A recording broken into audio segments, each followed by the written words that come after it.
Hello, everybody. Welcome back to another episode of Fundamentalist Fails. It's Friday, my favorite day, because I get to do the fails.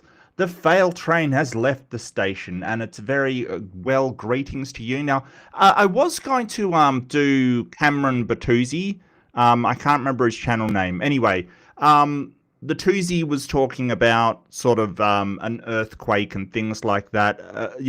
Christ is proof, but the file wouldn't download. So I went for the one that did. So any fans of the Cameron Batuzzi, I hope you're okay. I hope you'll be able to live without the man himself. But today we're doing Our Lady of Akita, of Ita, Our Lady of something. It's always Our Lady of something. Aita, Akita. Akita? Our Lady of Akita. Yes. Okay. Our Lady of Akita. That is Sister Sasagawa. Sister Sasagawa. I know that one. Sister Sasagawa. Now, I'd never heard of this miracle. It's kind of really weird.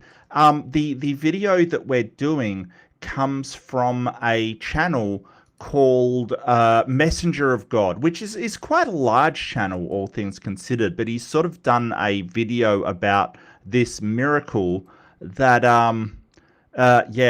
it's pretty unimpressive, to be honest with you, but pretty funny. Anyway, I found it funny. It really was kind of, you know, do I go for lame? Do I go for lame? Is lame, is that offensive to anybody? I don't know. I'm gonna say it. It's pretty lame, to be honest with you. It kind of is just. And this one caught my eye because Sister Sasagawa's chilling prophecy is unfolding. So not only is it a miracle, not only is it a miracle, it is also a prophecy. Yeah, so we can see if the prophecy did come true, which is just fantastic, which is just absolutely fantastic. Love it. We always love a prophecy, especially if it was made back, if a couple of decades ago. It's fantastic, fantastic. Yeah.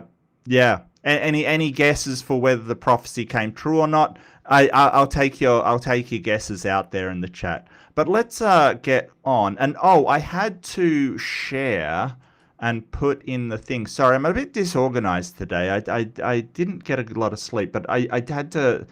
Is Miranda's fundraising still going on? Does anybody know? Does anybody know if Miranda's fundraising is still active? Because I did forget to put that on last time, and I really wanted to remember.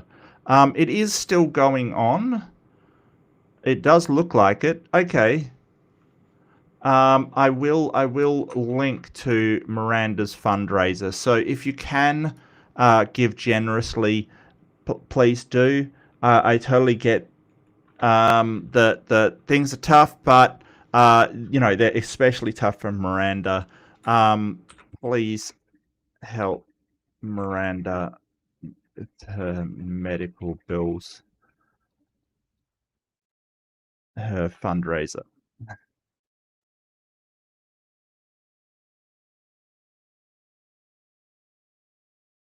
Yeah. Okay. Gotcha. Thanks, Tommy. Cheers, mate. It was still going as last night. Yep.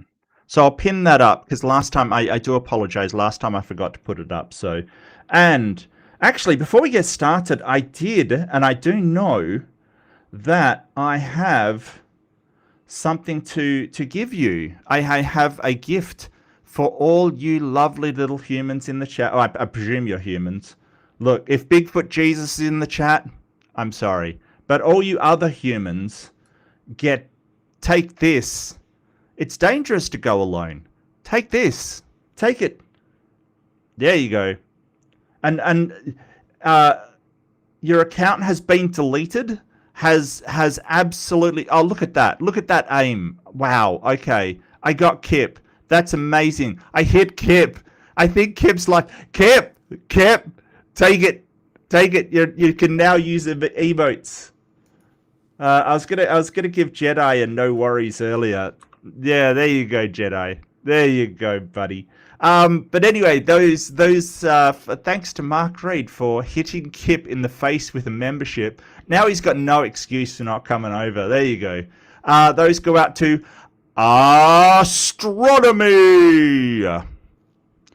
Perpetually annoyed. The Ronnie Soup. And here we go, Dr. Kip Davis. Friend of the channel, Dr. Kip Davis. There you go, mate. Look, the amount of stuff I've done for this guy. I bought his book. I gave him a readership. What more does the guy want? Seriously. He wants me to talk kindly about him or something? It's a ABC dig. Winners Chicken Dinners have a fantastic emotes and other benefits like the member streams. You had a great Canada Day. Oh, happy Canada Day! I did not realize it was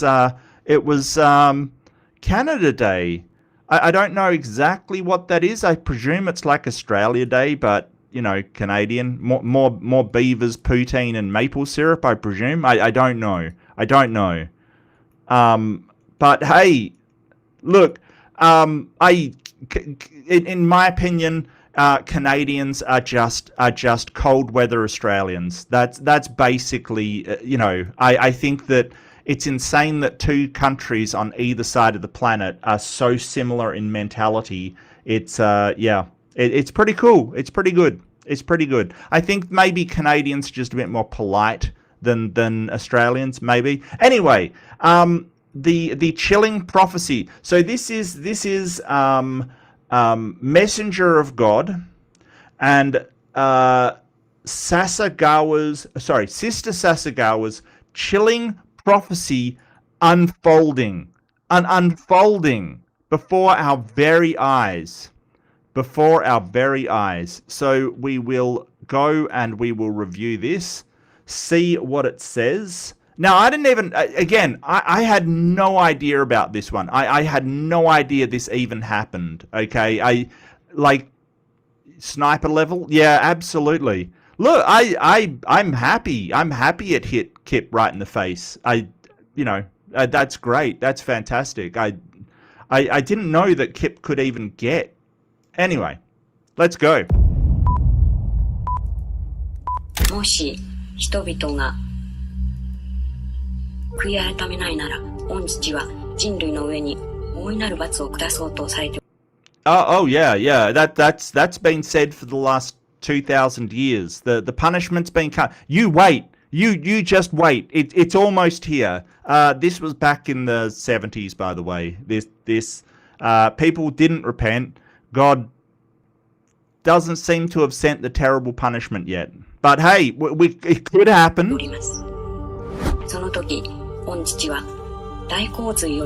So I've been researching Sister Agnes Sasagawa for some time now. Her life, her miracles, her prophecies.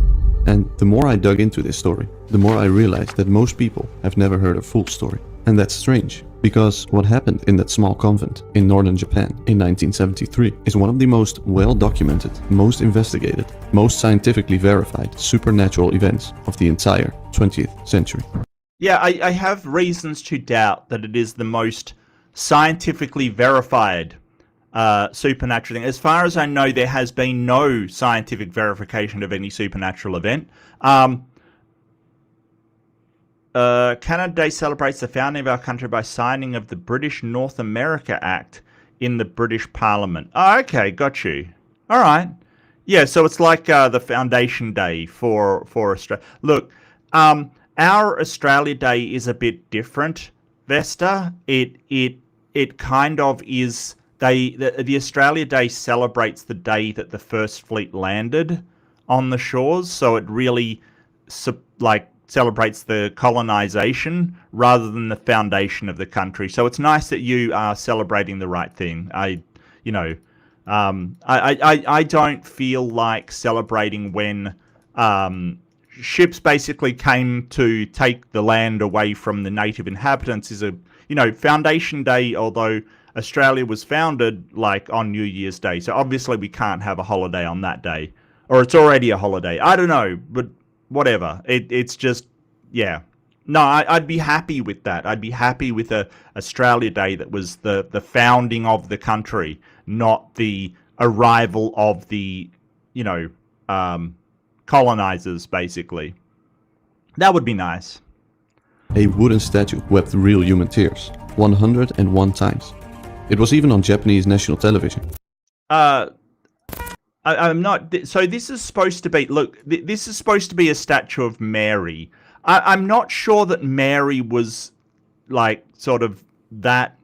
To put it bluntly, that Asian. I got to be honest with you. I don't think she was.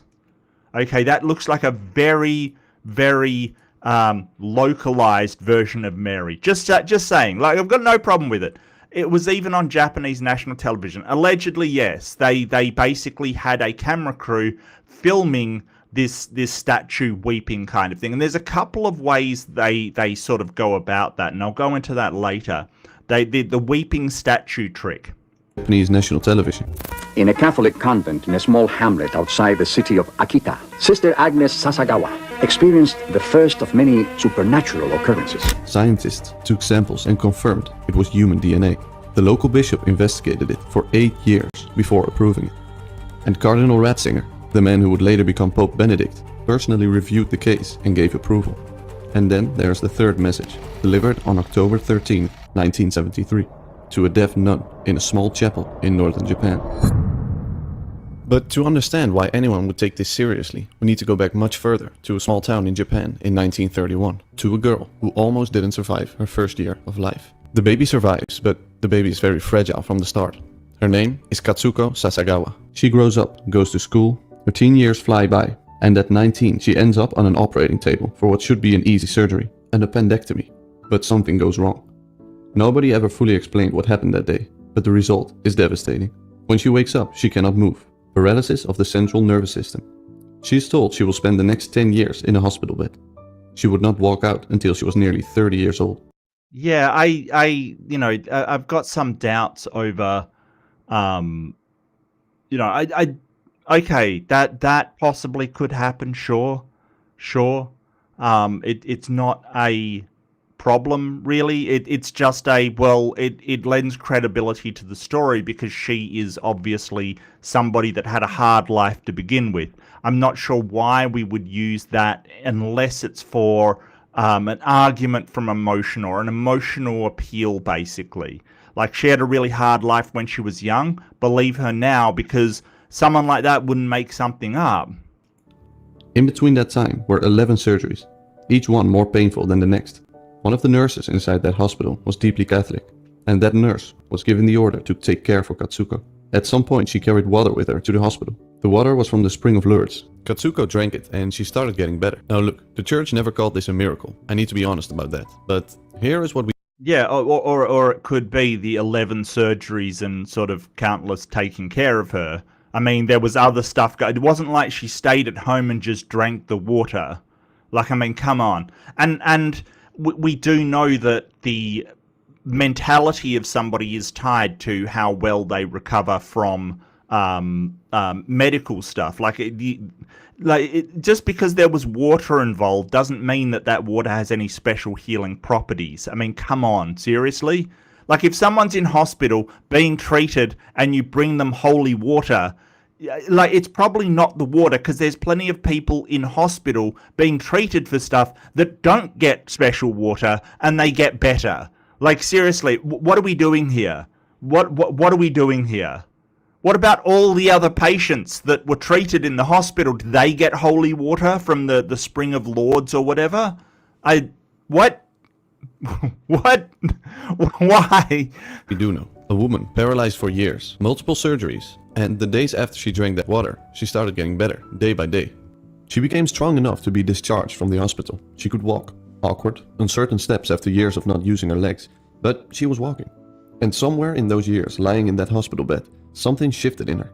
By 1960... Okay, so how do we test this to see if it is the water? Well, I mean, to see if it is the water, or to see whether it is the multiple surgeries and medical treatments that she's going through.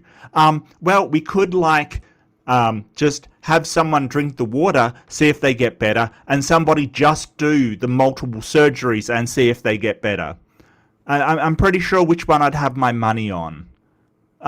Like, seriously, this is ridiculous. It's like, wow, okay. What about all the other people that got better in the hospital? We're just going to ignore them? Okay, all right, no, that's fine. She made a decision that would shock everyone around her. She wanted to become Catholic. Now, keep in mind, this is Japan, a Buddhist culture. Catholics are less than 1% of the population. So this was a big deal at the time. A Buddhist priest came personally to talk her out of it. He sat down with her, made his case. She listened and then explained why she believed God was calling her. He left without changing her mind. But before he walked out, he asked her to pray for him. She was baptized that year, took the name Agnes, joined the convent in Nagasaki, and for the next... Yeah, so none of this we have any real confirmation of, except for basically her story. So she sort of gives a memoir and sort of says, oh, all of this stuff happened, that the priest asked me to pray for him, kind of thing. Buddhism's kind of, I mean, it's not really a strict religion. It's sort of, they don't really condemn other religions a lot. But, you know, this is just her story. Several years, she lived a quiet religious life, praying, serving, and doing the work. But her body kept giving her problems. And then, in 1969, while she was recovering from another illness at home, praying the rosary, something happened. Her guardian angel appeared to her, and she wrote it down. The angel told her to add a specific prayer after each decade of the rosary, the Fatima prayer. The one Our Lady had taught the shepherd children in Portugal in 1917. Yeah, and I've done the Fatima miracle before. The Fatima miracle was one where it kind of was really sus. It is the Catholic miracle that they say is wonderful. It's the best miracle they have on the books. And when you look into Our Lady of Fatima, it's kind of really bad, because the people at the Our Lady of Fatima, when they gathered around and stared at the sun, they sort of reported seeing different things. And like, there wasn't a general agreement on what people... Some people saw a shimmering, some people saw the Virgin Mary, some people saw lights dancing around the sky, which is unsurprising when you stare out the sun for an extended period of time.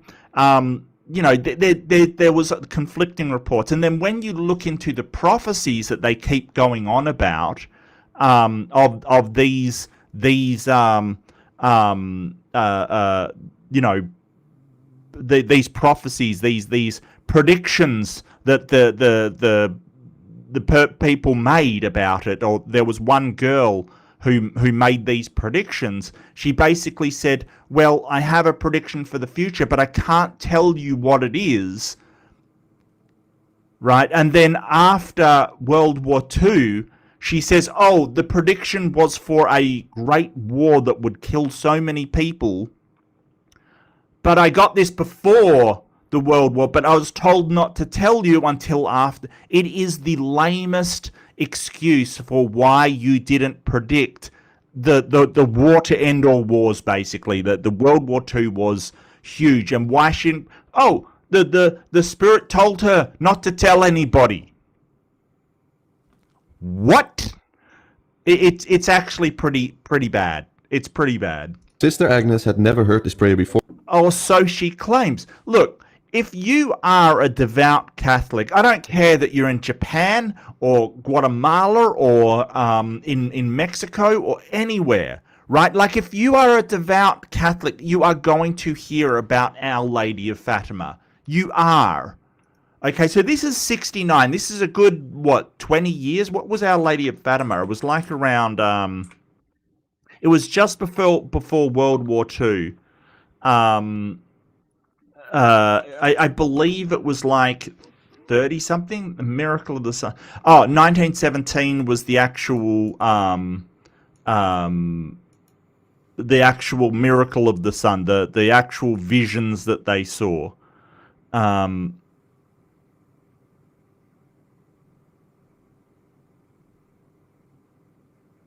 Yeah. So the message of Our Lady of Fatima was kind of, oh, we've got this these prophetic secrets concerning like World War II and the future assassination of the Pope, but we can't tell you about it until after they've happened.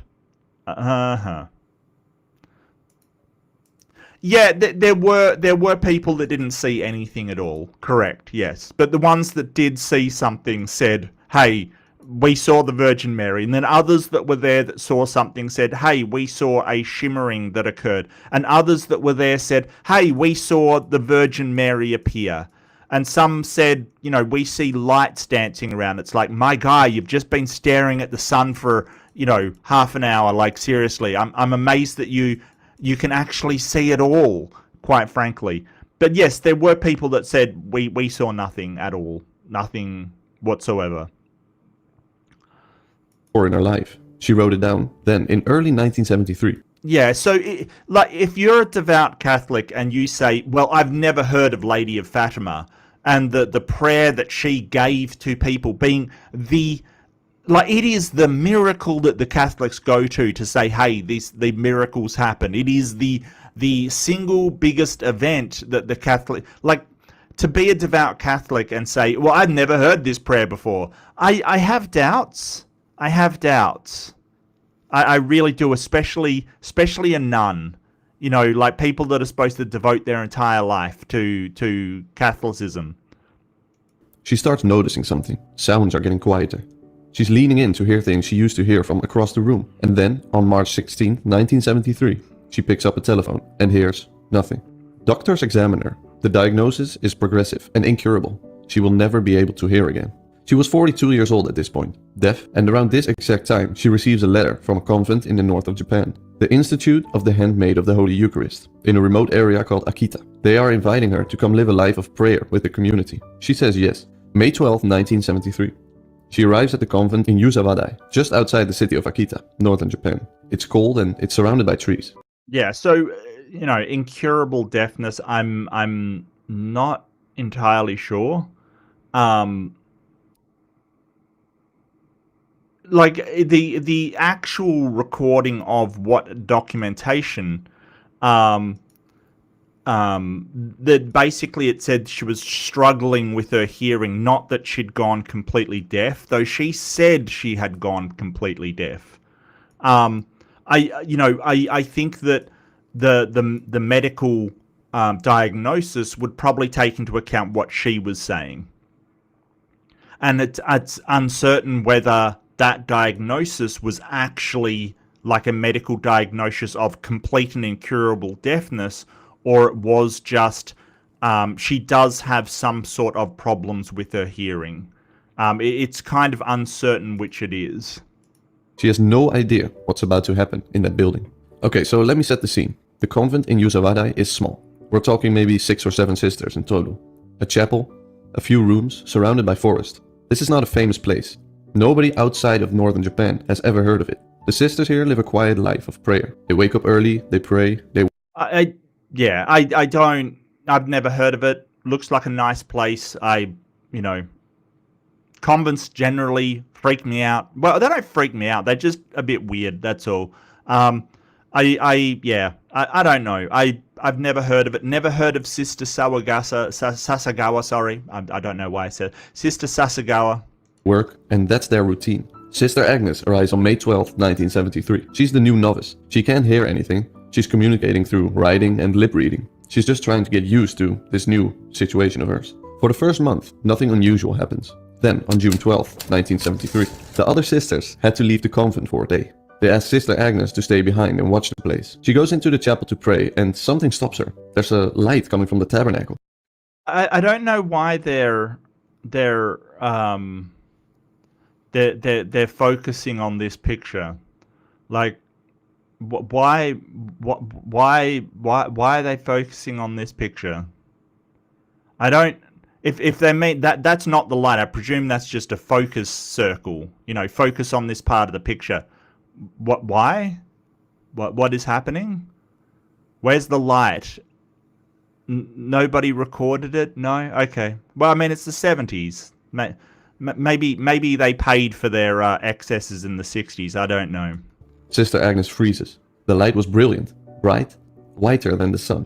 She drops to her knees. She can't move. She would later say it was like she was being held there by something physical. She prays for the next hour, pinned to the floor of that chapel by this brilliant light. After about an hour, the light fades. She manages to stand and goes back to her room. She tries to sleep that night, but she can't. She just lies there going over what happened, what she just saw. The next morning, she goes back to the chapel to pray, and the light is there again, brilliant, from the same tabernacle. Did anybody see this light? Anybody at all? Any independent witnesses whatsoever?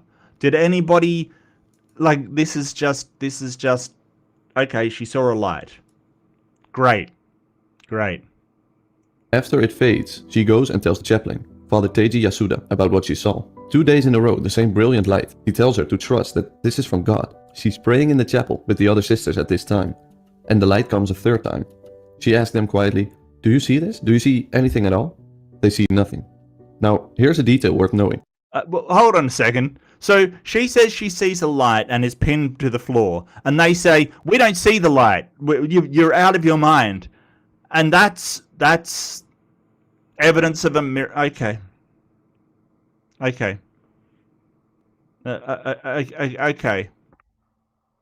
What?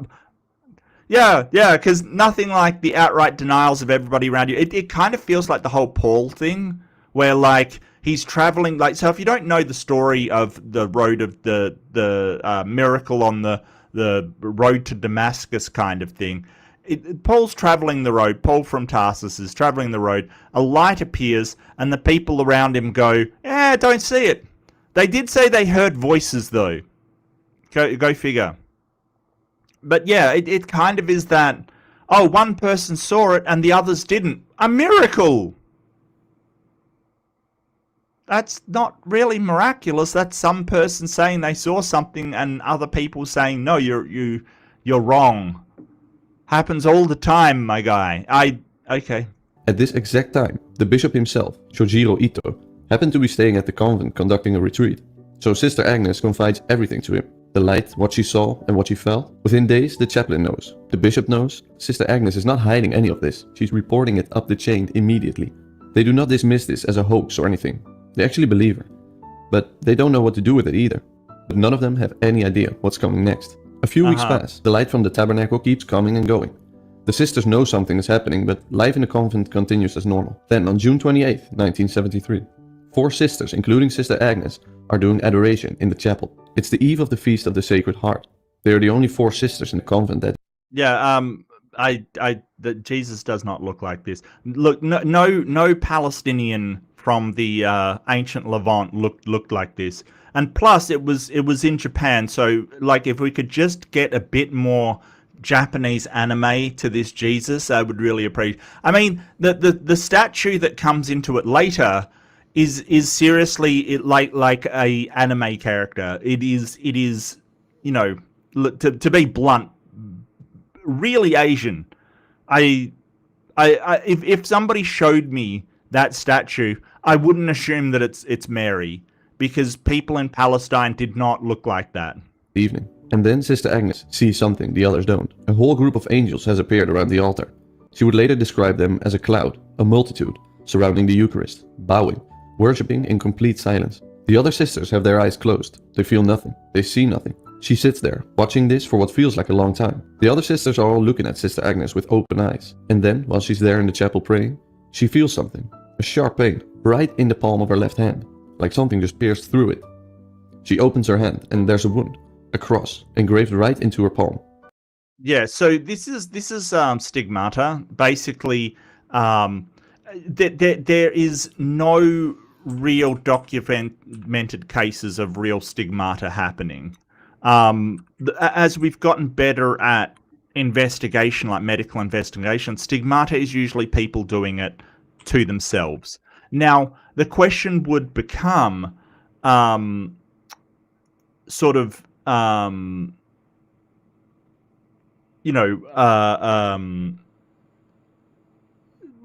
would it be in the shape of a cross?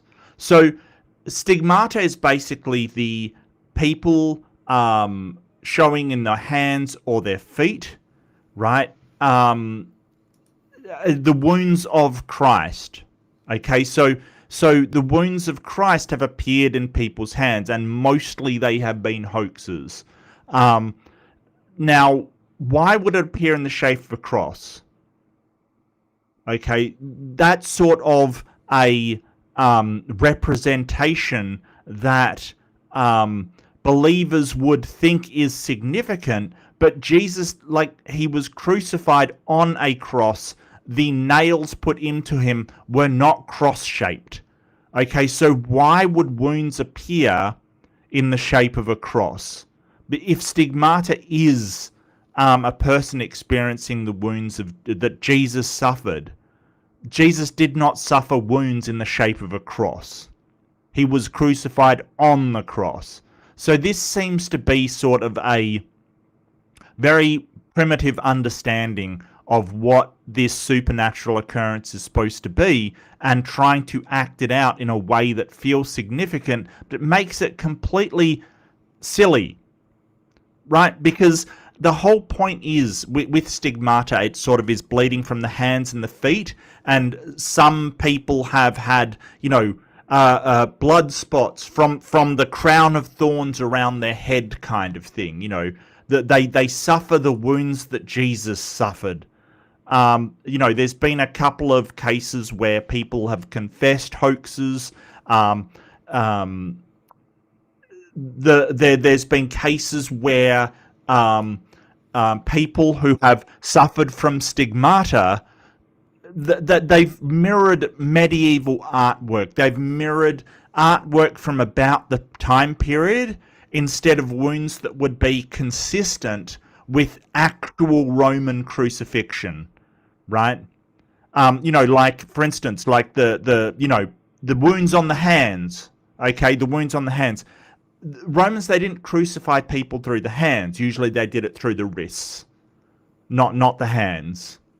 Okay, so this is sort of people looking at artwork and going, oh, that's how people are. No, that isn't. And to go one step further, the Romans did not use cross-shaped nails. Okay? Surprised? I was. Yeah, no, this is somebody misunderstanding what it is. Like, why would they be cross-shaped?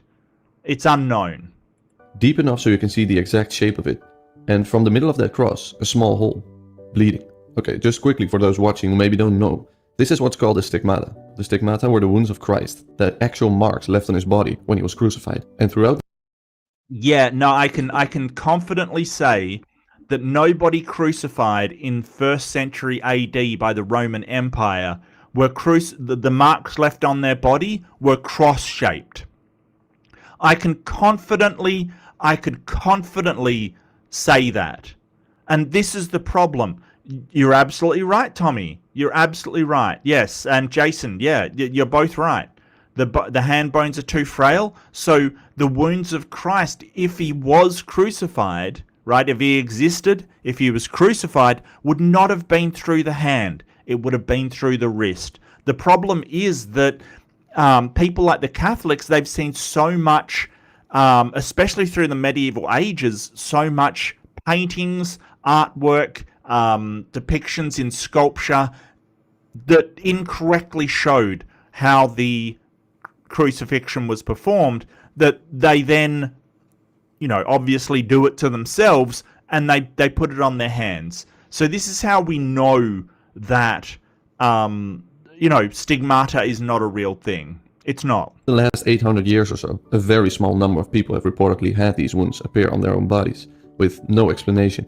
St. Francis of Assisi. Oh, there's an explanation. It's just, it would mean they're full of crap. Padre Pio, and a few others. And now, in 1973, in a small convent in northern Japan, a 42-year-old deaf novice named Sister Agnes Sasagawa joins that list. Do you know who knows a lot about crucifixion nails? Jeremiah J. Johnston. That sounds...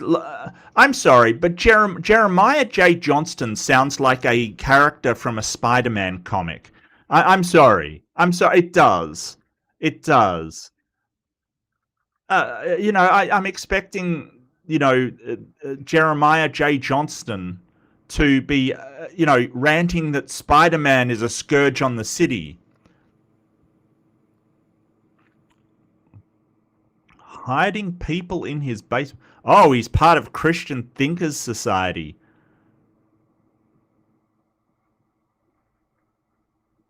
Hiding people in his basement?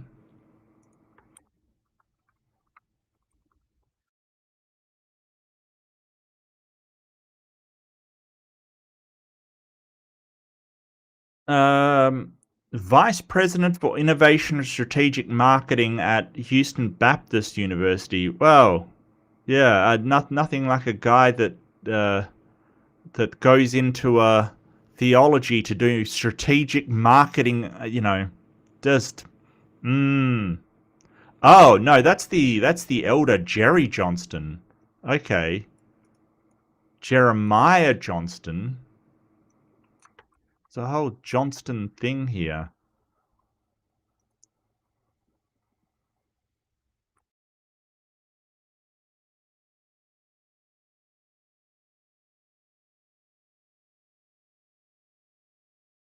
Wow, okay. Yeah, he looks like a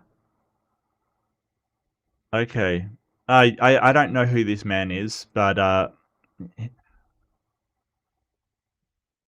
he he's he's an apologist that talks about crucifixion nails in a creepy way. I don't know how you're supposed to talk about crucifixion nails in a non-creepy way.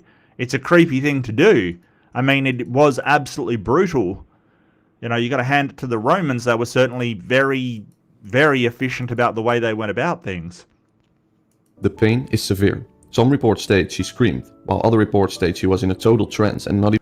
Oh, yeah, nothing like conflicting reports to give credibility to what happened. Like, some people say she screamed, some people said she said absolutely nothing. I'm sure they're all right. I'm sure they're all correct, yes. even responding to it. But on Thursday night and through all of Friday, the pain becomes almost unbearable. Thursday into Friday, that's the exact period when Christ suffered his passion. She tells the chaplain, And I'm sure that a sister in the Catholic Church would have no idea. Did she factor in the time zone of Japan? Like, what are we talking about here? I'm sure that a sister, a nun, would have no idea when the Passion of the Christ occurred. No clue. It's not like they even study that or anything. she tells the bishop, they examined the wound themselves. There was no real other injury that could have caused it. Just a cross-shaped wound on her left hand. And here's the thing. If you think the wound on her hand was something unique, that was just the beginning. Okay, so on July... Yeah, I don't really think it's that unique, and I've got no idea why it would be in cross shape, and no idea why it would be in the hand. Like, that's not... If someone's crucified, those are not the wounds they would get. Just saying. 5th, 1973, the pain in her hand has gotten worse. One of the sisters notices the bandages soaked through. She helps Sister Agnes clean the wound, wrap it up again. Sister Agnes is in tears from the unbearable pain. That night she goes to bed early. At 3 a.m. she wakes up. There's someone standing next to her bed. A figure right beside her. The figure is beautiful and calm. Sister Agnes looks at her. And here's the strange part. The figure looks exactly like her older sister, who had died a few years earlier. The figure speaks. I am the one who is with you and watches over you. This is a guardian angel. She tells her to come. Oh yeah, obviously a guardian angel. Wait, hang on a second. So her sister that died is now her guardian angel. Okay, no, it sounds completely believable. To the chapel. She obeys. She walks through the dark corridor into the chapel. But when she arrives in the chapel, the angel disappears. She's alone now. She walks towards the wooden statue of Mary on the right side of the altar. Now, let me tell you about this statue because it matters. Oh, that's a good point, Jason. Yes, Phillips head screwdriver would do the trick. Yeah. Absolutely. Oh, left-handed Jedi for $2. Super Chat says the Force is a balance. Yeah, right-handed Sith is now met by left-handed Jedi, and all is his balance of the Force. You are the chosen one. You're supposed to bring balance to the Force, not destroy it. Can I just point out that there was basically the Force was unbalanced when the Jedi were in charge, because there was tons of them, and there's only, if the Force was imbalanced, there would only be 2 Force, Jedi and 2 Sith. Or the Sith could could get more Sith. They could branch out from there's always one master and one apprentice. Why?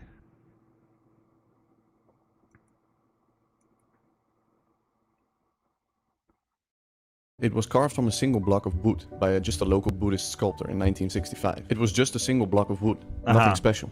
Now, back to the story. Sister Agnes kneels in front of it and starts praying, and the statue started to show signs of life. The wood starts glowing, like a light is coming from inside the statue itself. And then, while she's kneeling there in front of it, Sister Agnes hears something she has not heard in months. A voice. She would later describe it like the singing of angels. Beautiful in a way she couldn't put into words, even years later when she was telling the story. Now, just imagine, she is completely deaf at this point. She couldn't hear anything. The doctors had already Allegedly told her it was hopeless and she would never be able to hear again. But she could hear this voice. My daughter, my novice, you have obeyed me well in abandoning all to follow me.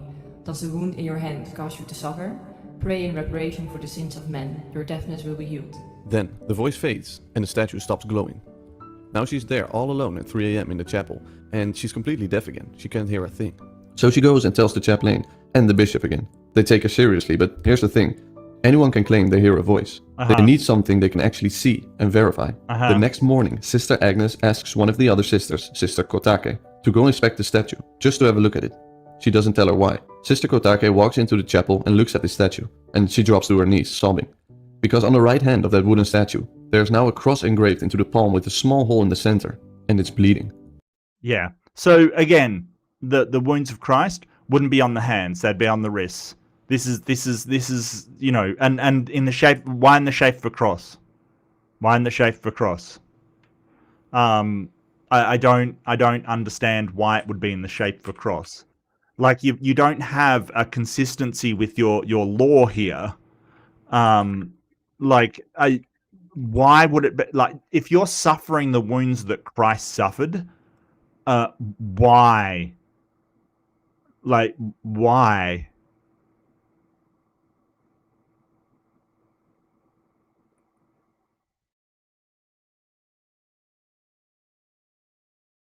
The exact same wound on the exact same place as the wound on Sister Agnes's hand. Yeah. So now Sister Agnes is in this strange place where supernatural things keep happening to her. The bleeding I'm sorry, but have we established that any of this is supernatural? Like any of it at all? Oh, this isn't the statue, by the way. I'll show that to you. It's quite funny.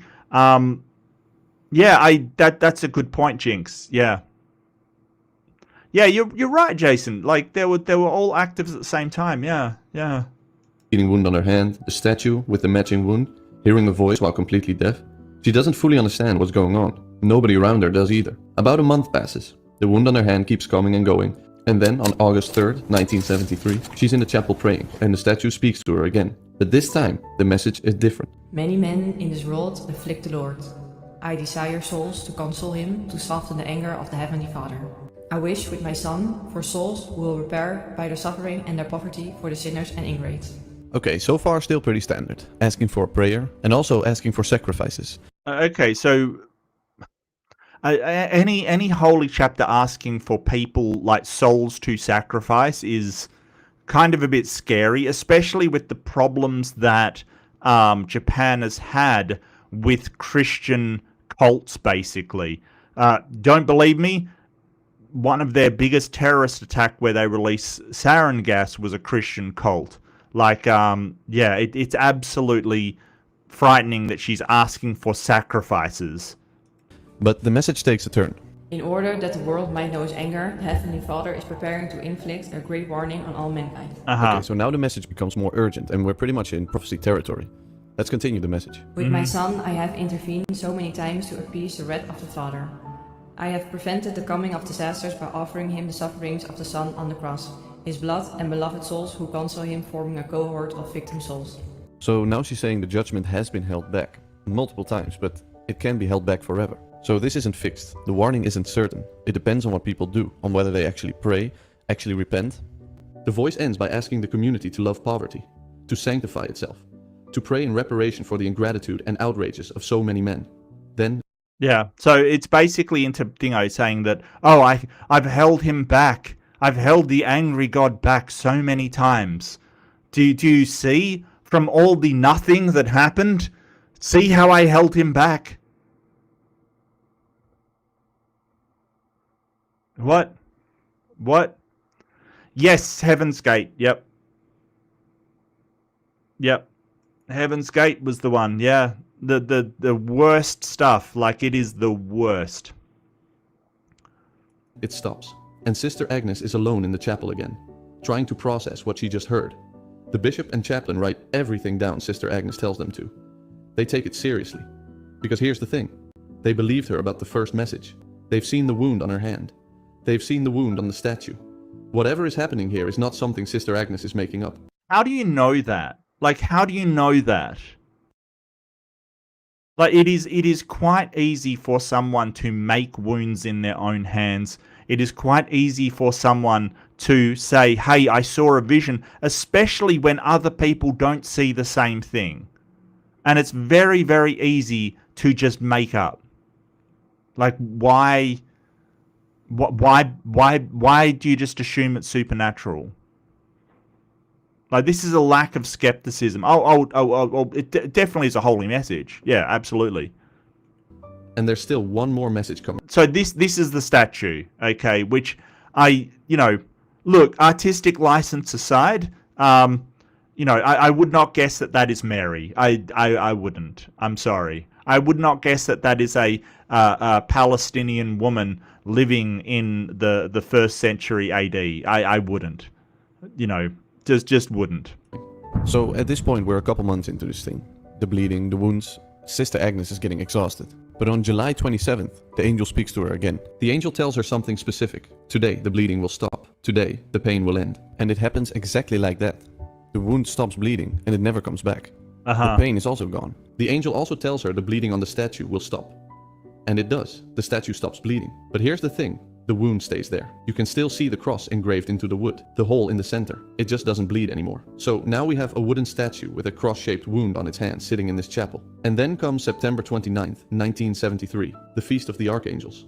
The whole community is in the chapel together for evening prayer. And then one of the sisters at the front looks up. The statue is glowing. And this time it's not just Sister Agnes who sees it. Everybody sees it. The whole community is watching this happen at the same time.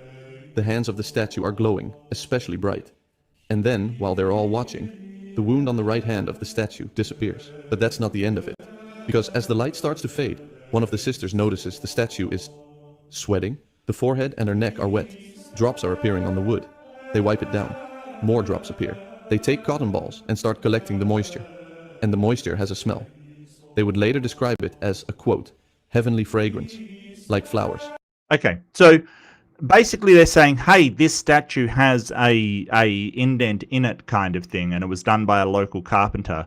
There are so many ways you could set this up, like so many ways. All you need is 2 statues, one which you swap out, right? Like, it is like this is kind of weird. And now all of the other things see it glowing. Is it a hidden light? Is it a mass hallucination? Are they just all saying, hey, it's glowing? Did the chapel have a downturn in visitors that they wanted to make up? I don't know. But this isn't exactly rigorous investigation. For the next 17 days, that fragrance fills the entire chapel. People walking in for prayer would stop at the door just to smell it. Sister Agnes's guardian angel speaks to her about what's... Okay. Look. I don't know why, the sweat is floral. Wow. All right. Okay. It's floral sweat, apparently. Happening, and tells her this. Mary is even sadder than when she shed blood. The bleeding statue, the wound. All of this were already major signs. And now Mary is even sadder than that. And there's still one more message coming. The third one. It comes 2 weeks later, on October 13th, 1973. This date matters for a reason, because it's the anniversary of the miracle of the sun at Fatima. The miracle we all know. Yeah, but I thought you said she didn't know anything about the prayer at Fatima. So yeah, they all know it. All Catholics know this, and a Catholic nun would certainly know about it. So sort of saying, oh, well, I've never heard this prayer before, Our Lady of Fatima prayer. I have doubts. I have real doubts So now we're 56 years later. Sister Sasagawa is in the chapel praying, and the statue speaks to her one last time. A lot of people seem to connect this to our time. The voice begins gently. My dear daughter, listen well to what I have to say to you. You will inform your superior. And then it gets dark pretty fast. As I told you, if men do not repent and better themselves, the Father will inflict a terrible punishment on... Well, you allegedly did say that, yes. I'm not entirely sure. Yeah, same here, Sith. I wish my sweat smelled floral as well, yes. Maybe I've got to eat something different, maybe. Maybe it's all the Vegemite and drop bears that I consume. All humanity. It will be a great punishment, greater than ever before, such as one will never have seen before. Fire will fall from the sky and will wipe out a great part of humanity. Oh yeah, fire from the sky. Yeah, no, it happens what a prediction. What a prediction, yes. The good as well as the bad, sparing neither priest nor faithful. Fire from the sky, wiping out a great part of humanity. In 1973, when this was first reported, people who heard it thought of nuclear war. Sure. The Cold War was at its peak. Two superpowers with thousands of warheads pointed at each other. Fire from the skies. Yeah, and don't forget that she is in Japan around Nagasaki, right? Like, she is around the area that had fire fall from the sky before, right? Like, you know, you understand why she's making this prediction. Like, 73 is like the height of the Cold War, like the height of it. You know, we all know what happened afterwards. Like, there was a de-escalation during the 80s, and by, you know, a certain amount of time, we kind of got through the Cold War, and, you know, nuclear Armageddon did not seem on the table. But of course, she doesn't know that. She goes with she goes with what seems like the most probable in her opinion. Unfortunately, no. Sounded pretty real at that time to most people. The voice continues. The survivors will find themselves so desolate that they will envy the dead. Then this, maybe the most practical part of the whole message. The only arms which will remain for you will be the rosary and the sign left by my son. Each day recite the prayers of the rosary. With the rosary, pray for the Pope, the bishops and priests. The rosary, that's the weapon she's pointing to. That's what she says will get people through. But she's not done, because what she says next is the part that gets people most. The work of the devil will infiltrate even into the church in such a way that one will see cardinals opposing cardinals, bishops against bishops. Now, a lot of people think this sounds familiar. Okay. So she's sort of saying, hey, you know, bishops will oppose bishops, cardinals will oppose... That's been happening since the start of the freaking church. Right, you can point to the Great Schism of bishops, you know, opposing other bishops. You can point to, you know, the council at Nicaea with, you know, bishops opposing other bishops, cardinals opposing other cardinals. You can point. That has always happened. Like, holy crap! This is not news. This is just like, she's basically pointed out that, hey, there is, you know, disagreements within the Catholic Church structure. Yeah, no shit. That's not a prophecy. That's an observation. Oh, they'll be wiped out from fire from the sky, which didn't happen. Familiar to the last 15 years. Cardinals publicly correcting other cardinals. Bishops in open dispute with other bishops. Which has always happened. Which is all disagreements over teaching. That's always happened. Like, I didn't know this, but there's a bunch of Catholics that don't believe that the Pope is legitimate since I believe it's the Second Ecumenical Council, right? Like, they're the sedeventialists. They completely like, this isn't something new. Yeah, basically, yeah. Wars and rumors of wars. The Pope literally just excommunicated an entire faction today, did he?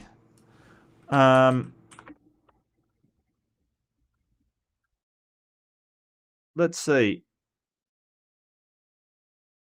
Breakaway Catholic group. Sure, but it's not like excommunication was a new thing, right?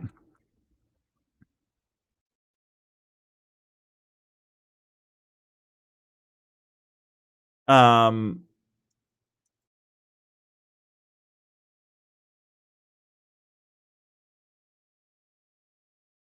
so Martin Luther in 1520 was excommunicated by Pope Leo X. Henry VIII was excommunicated, and his entire Church of England was excommunicated. Napoleon was excommunicated. Like, seriously. Yeah. There's been a ton of people that have been... Like, this isn't a new thing. This isn't like, oh, well, this is the first time it's ever happened. No. The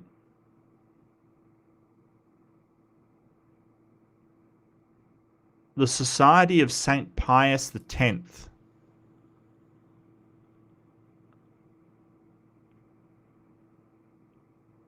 So why is he excommunicating them?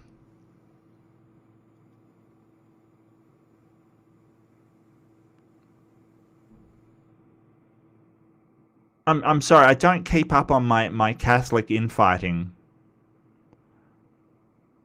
The Lefebvres do not accept what the council taught on religious freedom, on ecumenism, and reforms to Catholic worship, such as celebrating Mass in languages other than Latin. One of the major reforms of the council was a condemnation of all forms of anti-Semitism. Okay, got you. Yes, so they're basically like the sedeventialists. They refuse to accept certain fundamental elements on the church, beginning with several points of the Second Vatican Council. Yeah, that's the second council seems to be a sticking point. Okay.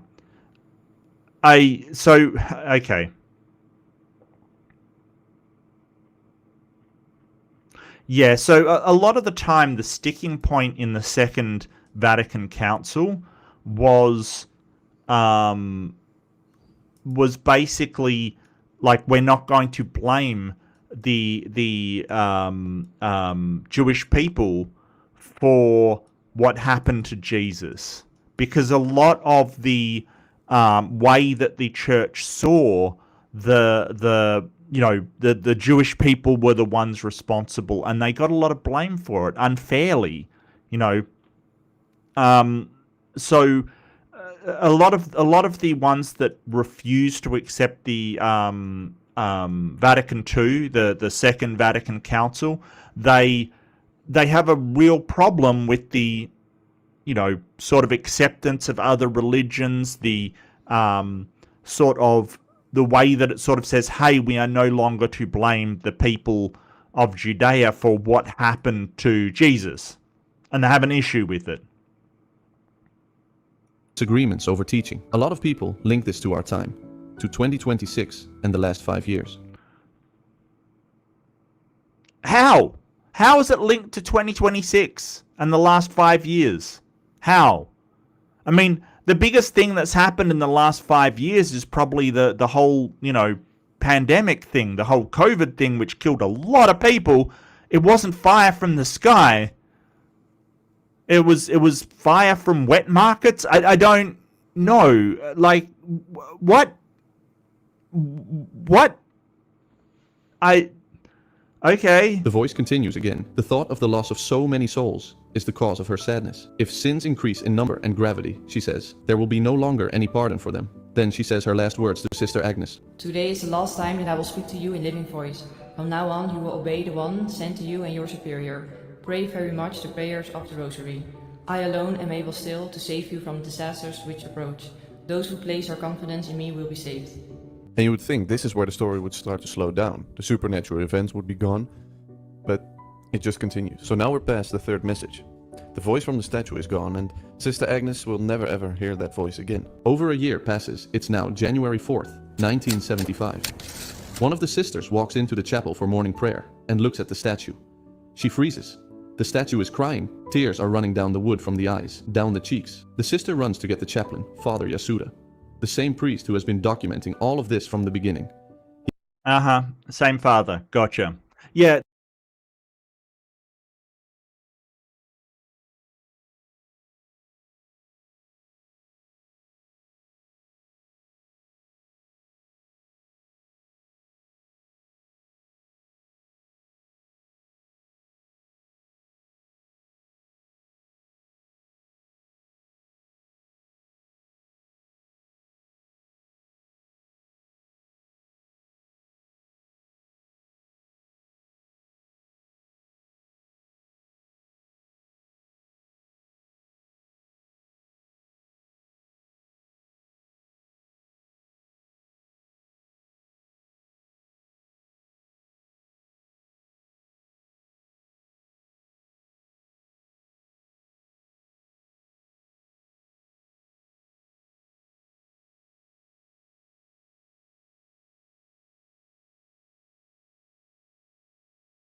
Hello? Yeah, okay. I'm gonna play around with my program here. I do apologize. This is unfiltered, so yeah. Well, when the sound comes back, absolutely claim miracle. Yeah, no, I told you it'd be a miracle if I got through this without tech issues. I'm just not sure why it's decided, in all of its glorious wisdom, to do this, which is weird, which is strange. Give me one sec. I'll now see if this is working. I don't know. Nvidia's sort of fucking with me at the moment. No, I'm. Hello. Yeah. Okay. I think that fixed it. I just did a reboot. All right. It's a miracle you can all hear again. All right. I will be taking worship now. So I'm going to. You need to pray to Our Lady of Nvidia for all of its, and all of her glory. Our Lady of Technical Difficulties. Yeah, absolutely. So, yeah, look, it's a miracle. It's a pray, and use the rosary.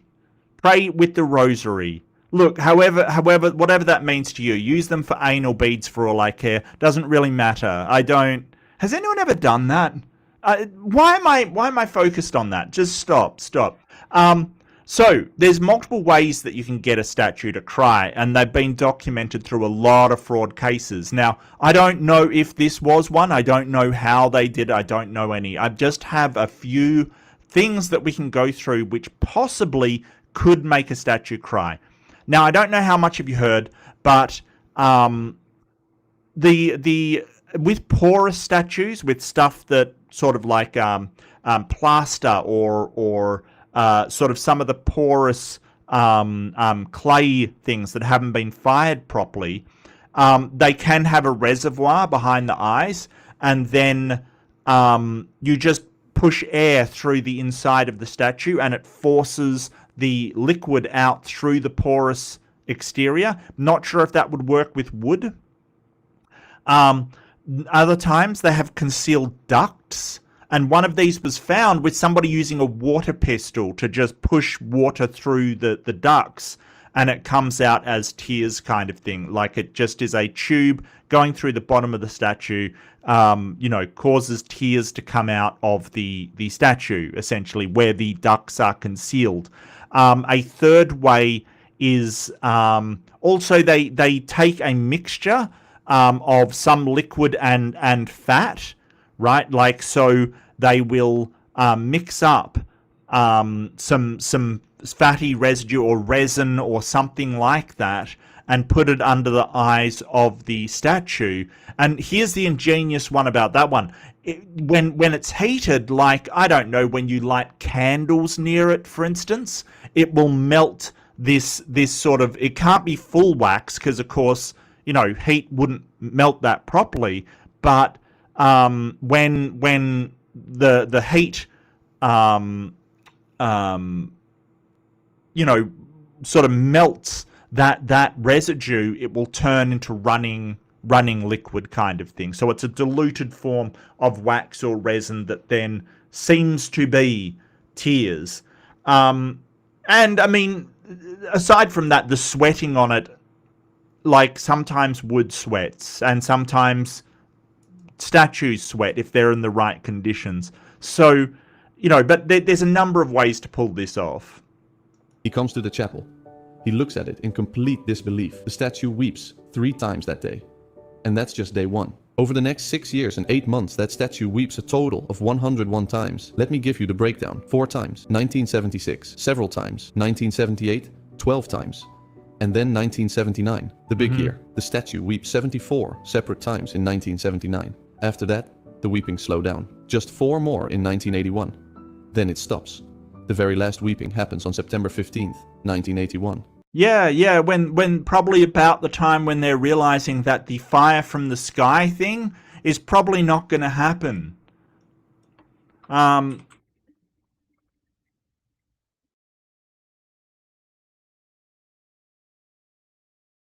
Yeah, yeah. So, but by the time the 80s happened, it kind of, was obvious that that we're de-escalating nuclear warfare, right? We're trying to de-escalate, and there is a nuclear threat. So, about the 80s, they're kind of going, oh, our prophecy of fire from the sky was pretty good. Yeah, or when camcorders became popular. Yeah, that's another hypothesis. Absolutely. Absolutely. And these kind of miracles have completely dried up since, no pun intended, completely dried up since the advent of smartphones. The Feast of Our Lady of Sorrows in the Catholic calendar. After that, the statue never weeps again. Now here's the thing. None of this is happening in private. Bishop Ito himself comes to the convent, sees the statue weeping with his own eyes, and he also documents it and writes about it. By the late 1970s, pilgrims are showing up, hundreds at first, then thousands. They come from all over Japan. Bishop Ito would later confirm that at least 500 people witnessed the weeping personally during those 6 years. The total number of witnesses is estimated at over 1,800 when you add up everyone who came at different times. Now, we all understand this kind of attention can only spread. So, a mainstream national Japanese television network called TV Tokyo wants to film it. They send in their crew to document the miracles. They are coming to film a statue. They set up the cameras around 8 p.m. on December 7th, 1979. The cameras start recording. For hours, nothing happens, but just after 11, one of the sisters comes into the chapel. She kneels in front of the statue to pray, and while she's kneeling there, the statue starts crying. The cameras catch it. Tears flowing from the eyes of the wooden statue, on video, with the Japanese film crew watching it happen in real time, but I unfortunately couldn't find the original footage that was broadcasted. Millions of... Yeah, I don't know if anybody actually was allowed to examine the statue. Like, this is the thing. When people go to, with these miracles, and go, well, can we look at the statue? They will go, no, it's too holy. You're not allowed to examine it. And that's a bit of a problem, right? But, this was apparently the most scientifically proven miracle of all time. But that's coming. That's coming. Okay. Japanese people saw it. So now, Bishop Ito has a problem. Pilgrims are showing up. National TV has broadcast the weeping. The statue is becoming famous. And the bishop is responsible for everything happening. He has to know, is this real or not? In his own words, quote, it was necessary to find scientific proof. So, he goes to the University of Akita, specifically to a man named Professor Eiji Okuhara, Department of Biochemistry, former Rockefeller Foundation fellow. So, this is a serious scientist. Professor Okuhara himself had been to the convent. He had personally seen the statue weeping. He's already convinced something extraordinary is happening. But the bishop wants more. He wants the test done by someone. Yeah, okay, he wants test done, which is good. That's good. Look, I think there is not enough sort of conflict of interest being avoided in the world right now, just in the entire world. I feel like conflict of interest, we've kind of just gone, hey, that person is friends with the people. Look, I'm going to go back to the Reckless Ben situation, okay? Because, like, the tip-off that the cops got that, hey, the Reckless Ben and all of his people were talking about stolen Legos, they obviously stole them, came from a friend of theirs that they barbecue with or something. Like, why is conflict of interest not a thing anymore? Right? Like, why is the President of the United States just repealing regulations on the cryptocurrency that he owns, like a ton of crypto? Like, what happened to conflict of interest? Like, we're not saying you're doing something wrong. Just avoiding conflict of interest means that, hey, if I have a personal stake in this, I am not going to make do anything with it. Okay, I feel like it's just, so I'm glad they want somebody outside the situation, right? That's great. That's fantastic. Conflict of interest is not to avoid you doing something wrong. It is simply to avoid any possible thing done wrong. Just saying, I feel like it's not a thing anymore. Outside the situation entirely. So Okuhara recommends a colleague. His name is Dr. Kaoru Sagisaka. I hope I pronounced that correctly. He's a specialist in legal medicine, and Probably not. It's Sagasawa. So Japanese, like the writing is terrible. It's really hard, but like the pronunciation Sagisaka. It like if you're ever wondering how to pronounce Japanese, it's really easy actually. Like so everything falls into sort of 2 or 3 letter words, like when it's phonetically changed to English. It's actually really easy. So this is sa gi sa ka, right? Like that's how it is sort of done. It just breaks down into very, very easy phonetics kind of thing. When written, like when Japanese is written into English, the phonetic sounds is actually very easy to understand. Sagisaka. I hope I pronounced that correctly. Sagisawa. He's a specialist in legal medicine, and he's a non-Christian, which is a very important detail, of course. He is also widely considered to be the leading authority in forensic medicine in Japan at that time. Cool. So we're talking about the 1980s. Awesome. So now, here is the part of the story which is very important. Yeah, please tell us. And spoiler alert, this will not shock you. When he sends the samples to Dr. Sagisaka, he does not tell them where they came from. He does not tell anything about the convent, about the statue. Yep. So Dr. Sagisaka is pretty much in the blank, this whole investigation. And the bishop's exact quote on why he did this was, "It goes without saying that we did not tell him the origin of the liquid submitted for examination in order not to harm the objectivity of the studies." He runs his tests, and 2 weeks later, he comes back with an answer. Quote, "The matter adhering on the gauze is human blood. The sweat and the tears absorbed in the 2 pieces of cotton are of human origin. The blood type, type B. The sweat and the tears, type AB." So now... Okay, so yes, they're all the samples that this one dude sends away is human in origin, right? For the tears and the blood. But notice what he says. Right? The blood type is B, but the sweat and tears, they're AB. Right?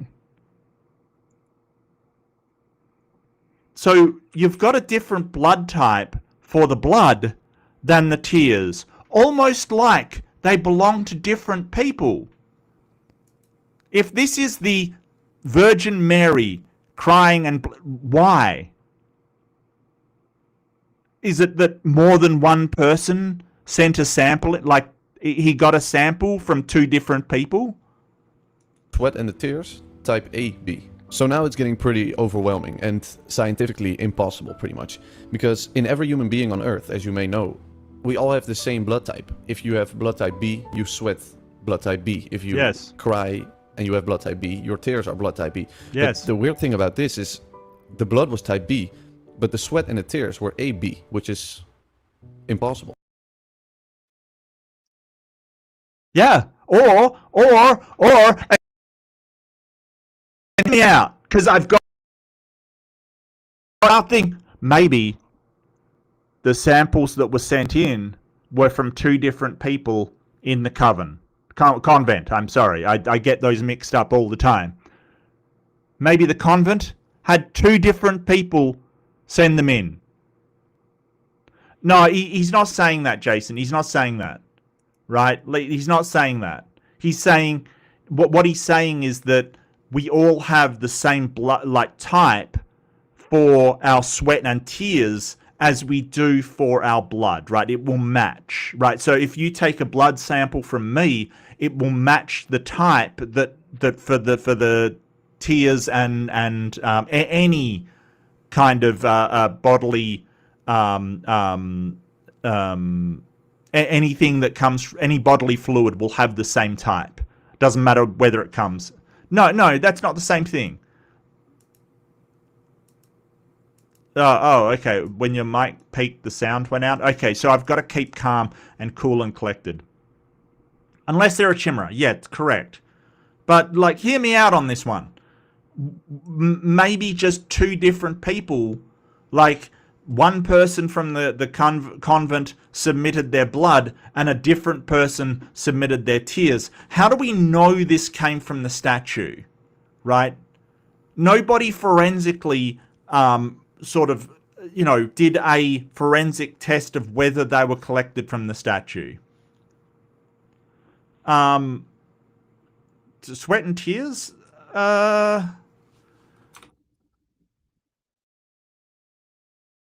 Will sweat and tears have the same? I think they do, because it's to do with your genetics.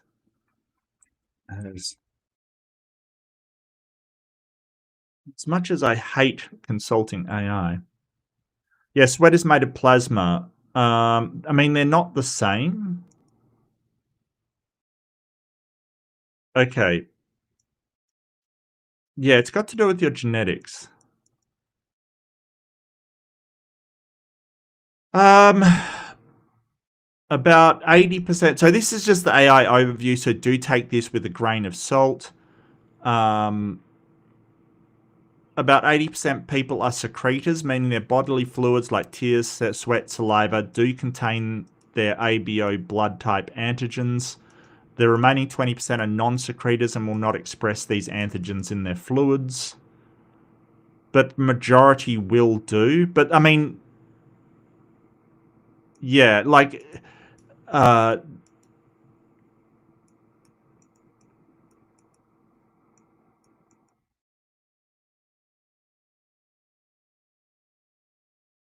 mean, the chemical composition is different, sure.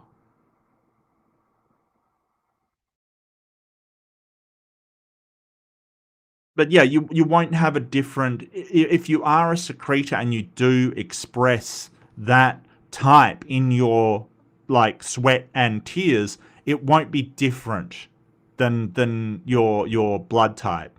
Or they won't be able to pick it up, like, at all, kind of thing.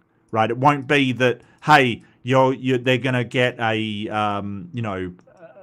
AB from one if you're not a secret. They just won't get anything, really.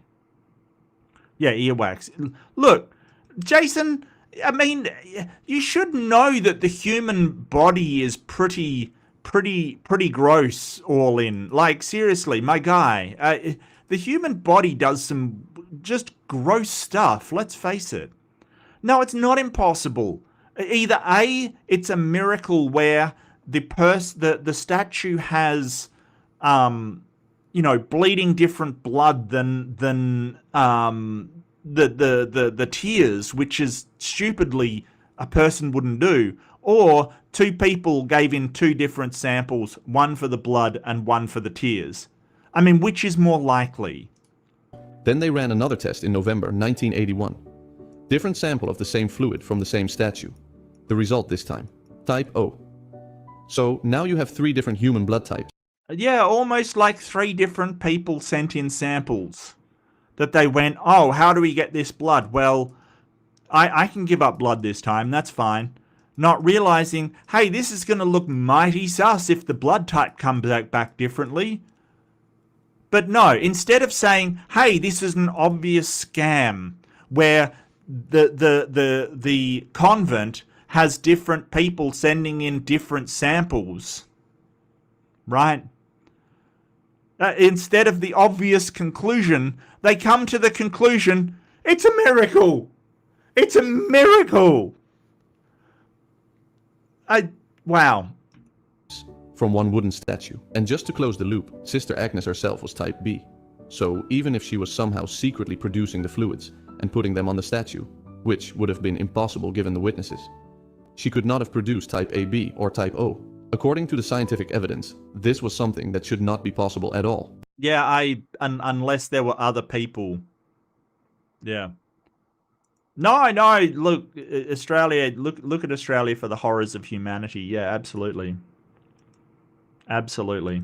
The non-Christian forensic specialist was later asked directly, "Do you consider this a miracle?" His answer, quote, "It is a mystery." That's the most a forensic scientist could say. Yeah. Yeah, it is a mystery, not a miracle. What did you expect? Do we know these samples came from the statue? Do we know that the crime wasn't just the good old wax trick on the statue? How do we know? It all relies on one bishop dude who has a vested interest in getting people to his church. But he is going to take his time anyway. 8 years. That's how long the bishop investigates this. From 1976 to 1984. And in the middle of those 8 years, something happens that almost stops it all. Because in 1981, the Vatican's Congregation for the Doctrine of the Faith, the body in Rome that judges these things, they write back to Bishop Ito, and they say, we are unfavorable to the events. We are not... Can I just... Okay, let's just stop here. My immortal beloved, I would lie if I said there's no heaven, because when I kiss you, touch you, where else would I be? Like, I'm just reading out the actual... I know he's using stock images, but this is hilarious. This is hilarious, right? This is them writing to the Vatican, right? So this is how you write to the Vatican. My immortal beloved. It's either that or my immoral beloved. I'm not sure which one it is. Pretty sure it's immortal. If you get lost or burned, you can just return. I will be waiting. I will be waiting for the girl in white linen. Furthermore, for thine. I don't know what he's writing. It might be ermine in brackets. I'm not 100% sure. Wow. Look. Stock footage out of context, hilarious. Like, seriously, this is the priest writing to the Bishop of Rome, to the Pope himself. My immortal beloved. Not going to investigate this further. So the Vatican already said no. Bishop Ito didn't. He wrote back to them. He said, quote, your response contains some misunderstandings. And then... this just says languinfil. This might be AI. Lining, I think, is that. Doubt is there. Impossible doubt. Yeah, I have some impossible doubt. He sent them a complete file with every piece of evidence he had collected. The scientific tests, the witness statements. The CDF didn't reverse their position. Yeah. But they didn't stop him either. So, on April... Yeah, and the Catholic Church has a history of doing this. If they suspect something has very little evidence, or, for instance, they test blood and stuff and it's human blood, but that has a different blood type on different occasions, and it's obvious that they don't know how they got the samples. There's not a lot of scientific rigor. The Catholic Church does this all the time. They basically will just say, hey, we're not going to call it a miracle, but feel free to investigate more. Like, we're not going to deny it being a miracle because that's good for the church. Gets people into the pews, gets people into the churches, gets them, more recognized throughout the world. News runs story. It's good publicity for the church, but if they think it's suspect, they won't actually deny it either. They will just say, hey, we're not going to confirm this, because if it's confirmed and it turns out to be a scam, they've been burnt on stuff like that before. Right, there's a whole long list of scams that the church... they're still hiding the Shroud of Turin, even though that's pretty well documented to be an absolute scam. Time Traveler Raid. Hey, welcome to all the time travelers out here. We're going back to the it's the 80s here, but the whole thing started in the 70s. So, yeah, good to see you all. I hope your time machine is well. I hope Nick's doing fantastic. Radish. Yeah, no, it's okay. I thought you said radish there for a second, and I wondered why. But no, radish makes sense. Radish makes more sense than radish, because radish has nothing to do with the Catholic Church that I know of. I'm not Catholic, so I might be wrong. But this is why the church, the Catholic Church, neither condemns nor condones or embraces these kind of things. It's the same for the Shroud of Turin, right? Like the Shroud of Turin, basically the church will not confirm that it's genuine, and they will not deny that it's genuine, because it brings a lot of people in, but there is a risk that, hey, it might be shown to be like it's 100% a fake. and the same is similar with this. There isn't a lot of evidence for it, and there's some evidence against it, like the different blood types when you're taking multiple samples. That suggests that, hey, there's multiple people giving blood, right? Not that, hey, a statue is supernaturally bleeding and that is the blood type, right? I don't know how you would prove that's from the Virgin Mary or Jesus. Obviously, we don't have a sample, but hey, you know, but when they're different types, you can confidently say, well, these are not from the same person. That's not a miracle, that's a scam. So I understand why the Catholic Church would say, yeah, we're not going to call this a miracle, we're not going to embrace it as a miracle, but feel free to keep going. We're going to kind of get around it by saying, but it could be. It could be a miracle if you squint hard enough. April 22nd, 1984, Bishop Ito issues his pastoral letter. It is read out loud in every Catholic parish in the Diocese of Niigata. Here are his exact words. After the inquiries conducted up to the present day, one cannot deny the supernatural character of a series of unexplainable events relative to the statue of the Virgin honored at Akita. He officially declares the events to be of supernatural origin. He authorizes veneration of the Holy Mother of Akita throughout his entire diocese. And yeah, so he's basically just telling that the bishop just tells his diocese to worship. Now, don't forget at the time, during the 80s, 70s, 80s Japan, this is when Christianity is really trying to get a foothold in Japan and a lot of countries in Asia. Now, this will turn out very badly. There is a lot of really problematic Christian cults in Japan and China. You know, the Heaven's Gate was one of them. There's another one that was really problematic. They're still going today. You know, this is where the Catholic Church is really trying to get into Japan. So it's not surprising that a bishop would say, hey, this is a genuine miracle to his flock. It's not surprising. then he says something that has been quoted ever since. The message of Akita is the message of Fatima. He's connecting the dots himself, saying these two apparitions, separated by 65 years and an entire continent, are essentially the same thing. But here's the problem. Bishop Ito only has authority over his own diocese.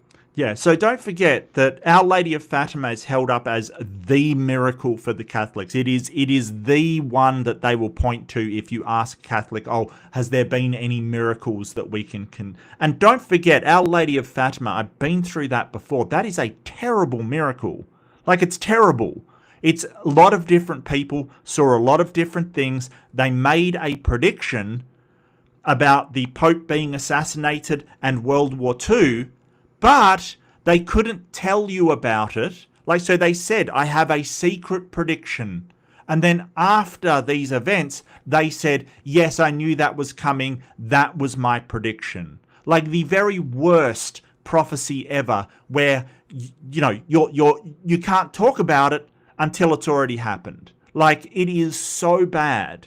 And this one, but what it did was generate a ton of money, interest, and loyalty from people. It generated a ton of people going to, I believe it was Spain, to where the miracle was supposed to happen. Like, just a ton of traffic going there. And it would not be surprising for other people to do the same or to make up a miracle in order to get that traffic in, especially in a place where Catholicism isn't big, like Japan. And again, welcome to all other time travelers. Yeah. But don't forget that the prophecy that this person prophesied was fire from the sky, and sort of everybody agreed it would be, during the 70s, when she made that prediction, it would be nuclear war, right? Like, fire would rain down from the skies if men specifically, because, you know, it was all about men back then, are evil and sinful, right? Like, so what happened? It didn't happen. But, you know, don't let a failed prophecy stand in the way of your pilgrimage to the Our Lady of Akita. So in 1988, he's retired now. He flies to Rome, and he has an appointment with Cardinal Ratzinger. In 1988, Cardinal Ratzinger is prefect of the Congregation of the Doctrine of the Faith. So he's pretty much the most powerful man in the Vatican, second to only the Pope. He can decide what's authentic and what's non-authentic. And only 17 years later... Yeah, that's kind of weird, right? Like, just some random guy in the Vatican who doesn't go out and check it out at all. They just decide that it's authentic or non-authentic. It's kind of strange. I don't know. It's just weird. Cardinal Ratzinger would become Pope. Bishop Ito sits down with him, and he brings his complete pastoral letter. Later he would admit, quote, "I was worried because of the seriousness of the message. I had feared that the Cardinal might treat reports of Mary's apparition at Akita coldly." And he has reason to worry because Ratzinger at the time was known for being super careful about approval or non-approval. But after their meeting, Ratzinger gives his verbal approval to Bishop Ito's pastoral letter. He allows it to be disseminated. He doesn't reverse Bishop Ito's judgment, and he asks Bishop Ito to keep sending him reports about pilgrims and miracles and conversions at Akita. Bishop Ito would later say of that meeting, quote, "The outcome was a great grace from God. It is mysterious." So here we are. Akita is now officially... Yeah, it's mysterious. It's all mysterious. Like, we're not going to investigate in any kind of scientific way. We're not going to, but let us know how many people are pilgriming to your site, and hey, for the moment we'll tentatively approve it, but it's not an approved miracle within the Catholic Church. It's just that one guy said, we'll keep monitoring the situation. To me, as a skeptic, I would say, is he asking whether the juice is worth the squeeze? Like, how many people are visiting? How many people are showing interest in this thing? It's kind of weird to ask that of a miracle, like how many people are flocking to the church because of this. I don't know. That's a weird question to be asking. A church-approved apparition. Cardinal Ratzinger has approved it, the local bishop has approved it. Even today, after all the controversy, Bishop Ito's approval has never been reversed by anyone, which means, under Catholic canon law, that Akita remains officially approved, which means everything Mary said in 1973 is officially recognized by the Catholic Church. So we get to 2019. It is October 6th, 3:30 in the morning. Sister Agnes is now 88 years old. She has been living... Yeah, and I will say, when he says Mary said it, well, it wasn't Mary that said it. It was Agnes Sasagawa. It was the nun that said that Mary said it. Like, when he used this language, it's intentionally confusing because all the things that Mary said. Well, no, Mary didn't say anything to the authorities. It was Sister Sasagawa that said it. And she promised, she predicted, she made a prophecy about fire from the sky. I'm sorry, but I didn't notice all the fire from the sky coming down. What? Is there an end point at this prophecy? Are you going to say in 200 years, mate? What? And don't forget that Sister Sasagawa grew up in Nagasaki. Right? Like, this prophecy would be something that she would be triggered by, or she would have very close personal ties to. It sort of is this idea of, hey, I'm going to make this prophecy. It seems to be something I'm fearing and the rest of the world is fearing. Don't forget, we're talking about 1979. Like, the Cold War is popping off. When was the Cuban Missile Crisis? I believe it was about then. Oh, that's 1962. No, so that was a lot earlier. But it still was a big thing. Quietly at the convent for 46 years. The supernatural event stopped in 1981. The statue stopped weeping. The voice from the statue never came back. The world had largely moved on from Akita. Then her guardian angel comes back. The same one from 1973. The figure that looked like her dead old sister, standing next to her bed at 3 in the morning. The angel speaks and gives Sister Agnes a message. Cover in ashes and please pray the penitential rosary every day. Become like a child. Every day, please give sacrifice. That's it. This was October 6th, 2019. The feast day of Our Lady of the Rosary. And here's a detail nobody really talked about at the time. Okay. So basically you're like, cover in ashes and pray the rosary every day. What about the fire from the sky? Isn't that important? Like, shouldn't we... It's so wild that specifically the Catholic Church they will make these predictions of Armageddon, right? And then when it doesn't happen, they say, oh, Mary interceded on our behalf. So, because apparently Jesus is just done. He's just over it, man. He's had enough, right? He's tried to help. He came back, died for our sins, and he's just up to here with our shenanigans. It's just not good. And then Mary goes, oh, give them another chance. There's always this out through Mary, and this is something I've noticed. Like, apparently, according to the sort of Catholic story, that Mary's jumped in and, sort of interceded on our behalf again and again and again when God was going to destroy us. So it makes it really easy to make prophecies, because you're like, oh, fire's coming from the sky, people. And when it doesn't come true, you just go, oh, that just shows that Mary interceded again. It's a miracle. I think the miracle is actually somebody not critically thinking about this. Like, holy crap. What about the fire from the sky? October 6th, 2019 was also the exact day the Amazon Synod opened in Rome. A controversial event in the Catholic Church that involved a wooden carving called Pachamama being placed in the Vatican gardens. The same day, the angel tells Sister Agnes... Okay, I think that's Mary giving birth to Jesus.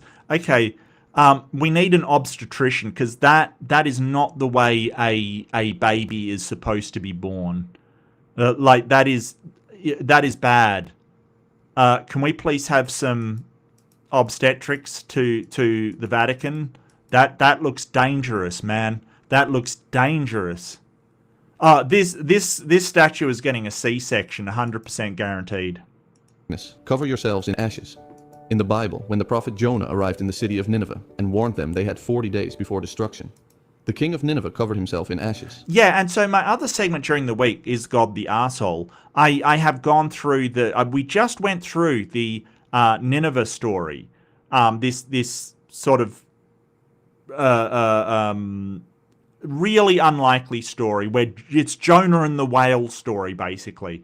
So the idea that sort of Jonah went to Nineveh, and look, it took 3 days to walk across it, which Nineveh, we found the ruin, it's not that big, and converted all of these people to Judaism. They started worshipping Yahweh, covered themselves in ashes and sackcloth. Like, we're pretty confident it's absolute bullshit, because they went back to, like, they had their own god, Ashur, right? Ashur was the patron deity of the Assyrians, right? Like, they were Assyrian, the part of the Assyrian Empire, the capital of the Assyrian Empire. And at no point did the Assyrians suddenly start to worship Yahweh, a Israelite god. No, or a Canaanite god, I guess. No, they had their own patron deity, Ashur, that they worshipped. It wasn't, so that's just absolute horseradish. Maybe that's the radish that was brought up earlier.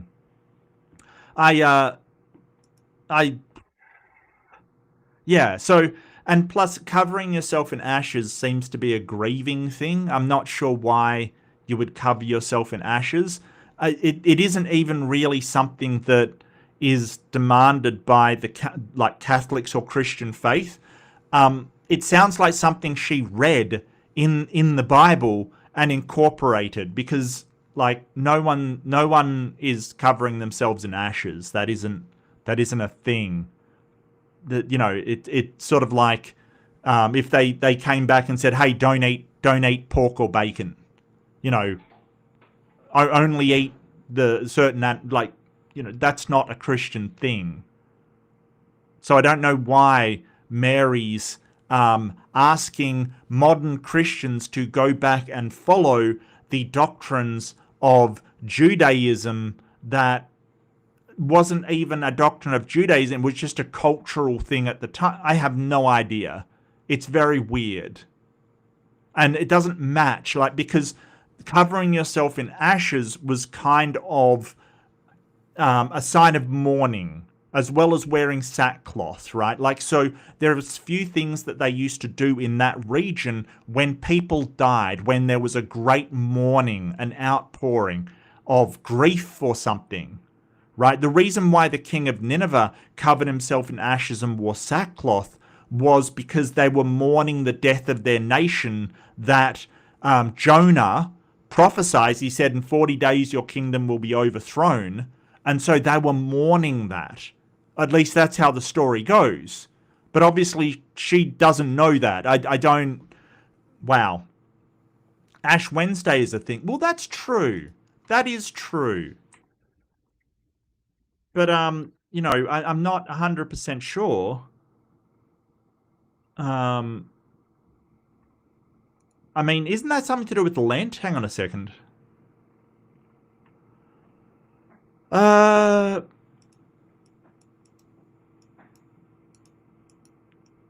Yeah, okay. Well, yes, there is Ash Wednesday. That is true. That is true. You're right. No, I pay that. Yeah, and that was the other thing. Rending your clothes. Yes. Yes, absolutely.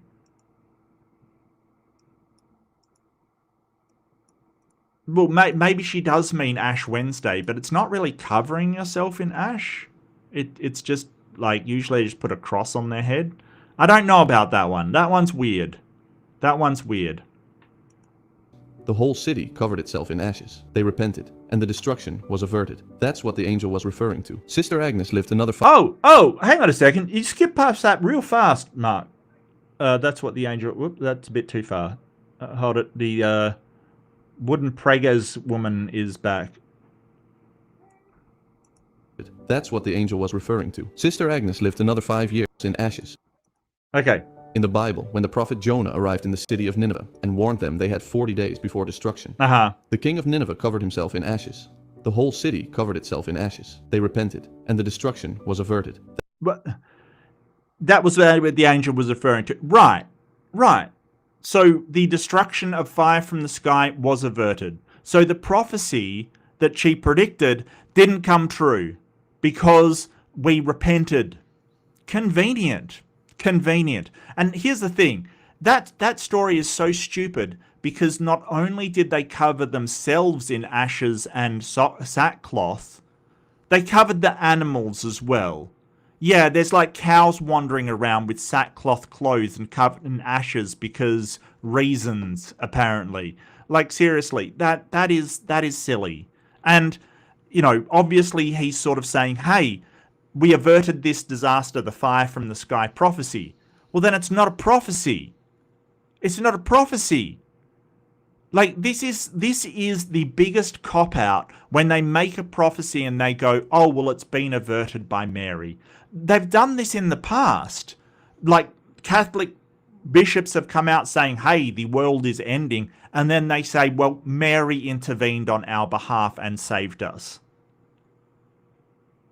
I've covered these videos before. It's always the escape hatch where you can just sort of say, hey, yeah, we were going to be destroyed, but your repentance and Mary interceded, and so we're not going to be destroyed. And this is the part about Jonah that is exactly the same. Because in the story with Jonah, in Genesis, he goes to the city and sort of says, you've got to, like, your city will be destroyed. And because they covered themselves in sackcloth and ashes, it wasn't destroyed.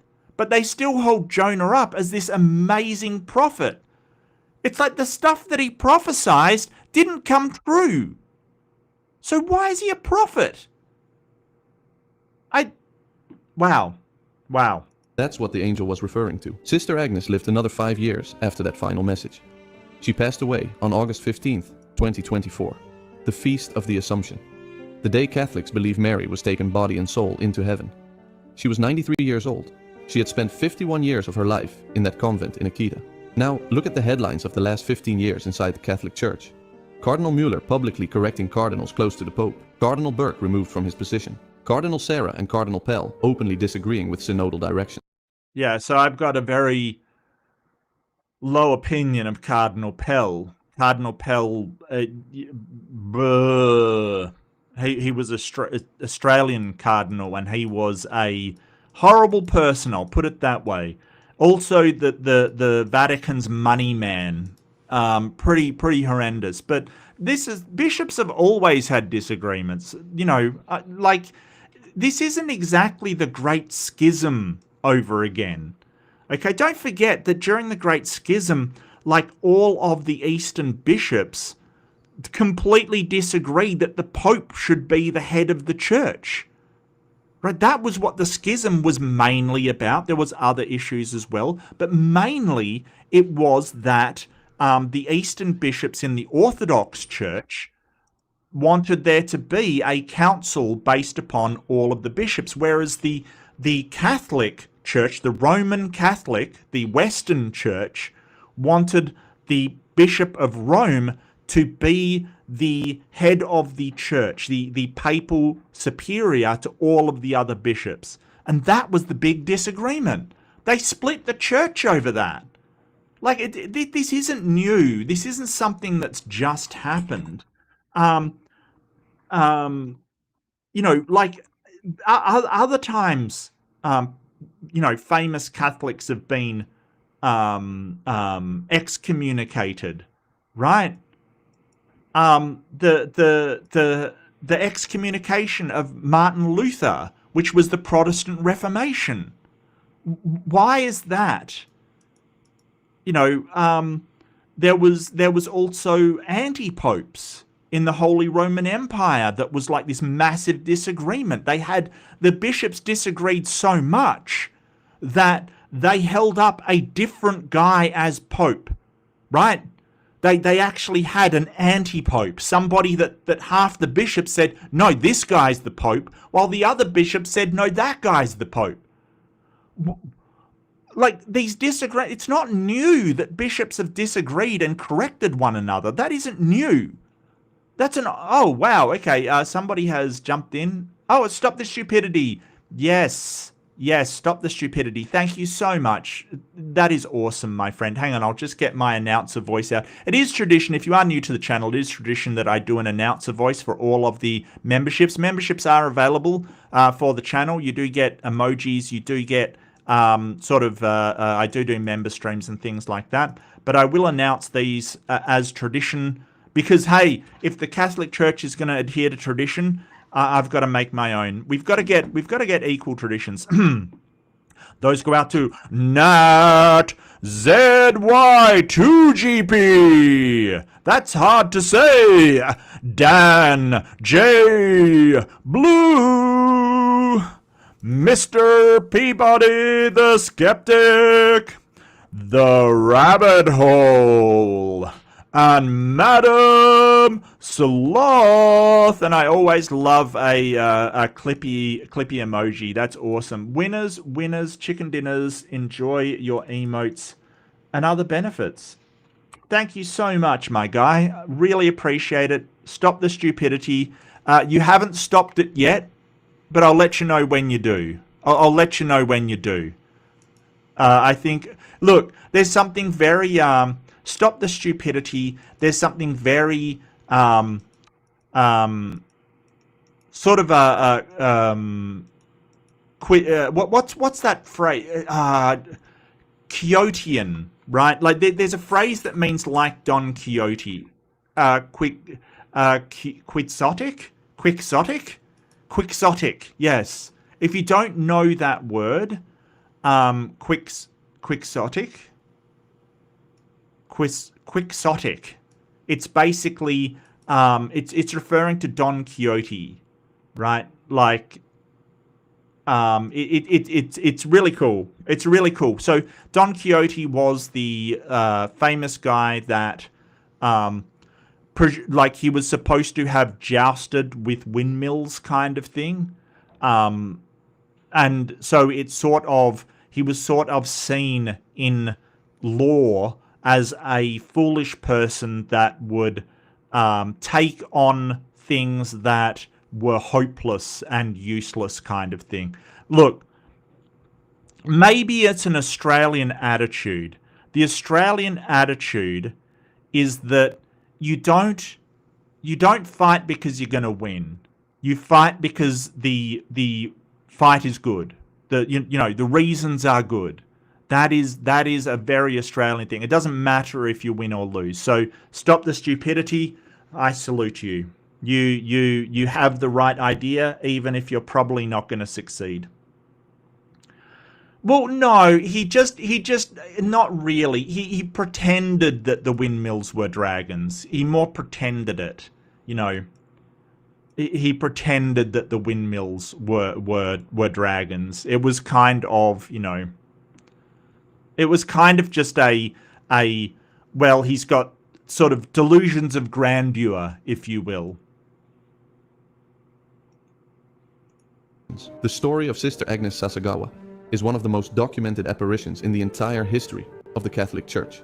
And the message Mary asked her to share was simple. Pray the rosary, repent, make sacrifices, console the heart of God. Don't lose hope. Whoever places their confidence in her will be saved. That's it. That's the whole message. Whether you believe... Excuse me, sir. Excuse me, sir. Did you miss the part? The fire from the sky? That wasn't the whole message. That wasn't the whole message. No. The whole message was there is going to be fire from the sky. What? The whole message was not... Wow, okay. That was the whole message. Just pray the rosary, keep faith, don't lose hope. But he forgot the part that you're going to be rained on by fire from the sky. Which, okay, did not exactly happen, and they think that's because Mary interceded, but hey. Believe the message or not, whether you think it's happening now or not, that part is up to you. But she did her job, she passed it on. The rest is up to us. Oh, I completely forgot that her hearing started recovering, and by 1982 she could hear again like nothing ever happened. Yeah, no. Her hearing got better, but whether it got better or it was never completely deaf in the first place is a bit uncertain. As I said earlier, the doctors basically, they didn't say she was incurable. They said based upon her symptoms, this is the case. Way too much stupid going on in America. Yeah, no, I got you. Minimize the stupidity. It doesn't have the same ring to it. No, I got you, mate. I got you. Like, yeah, you know, when people say, stop the steal kind of thing, they're probably not going to ever stop it completely or whatever, but, or, stop the war. How's that one going? Ugh.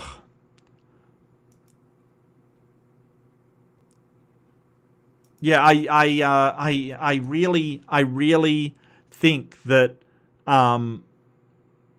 this one smacks of a lot of the evidence seems to be contradictory to what you would expect out of, for instance, a statue being able to cry blood or having blood ooze from it or whatever it is, right? Like, because here's the thing. If that was happening, it was truly a miracle, the blood would be from the same person.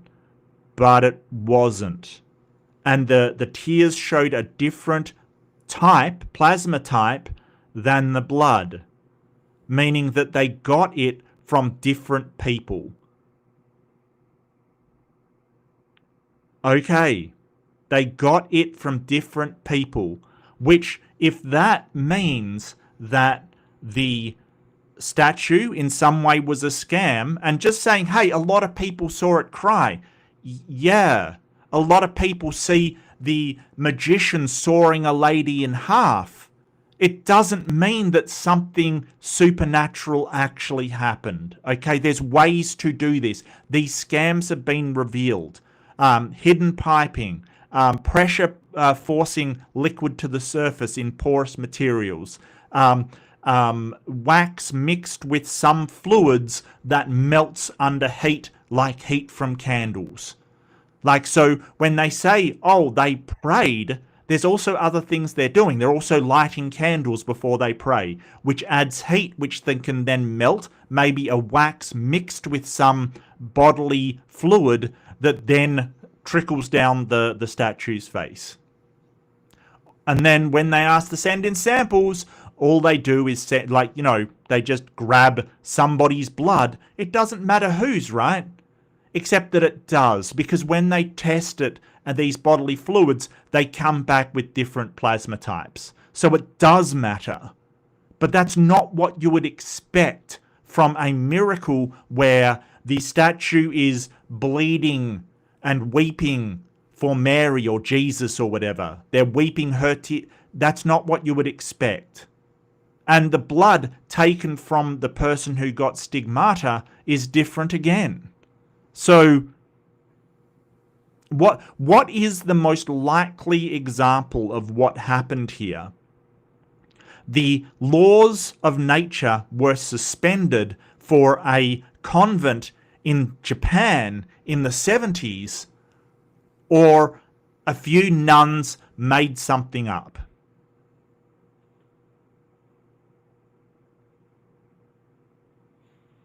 Oh, and by the way, she got her hearing back.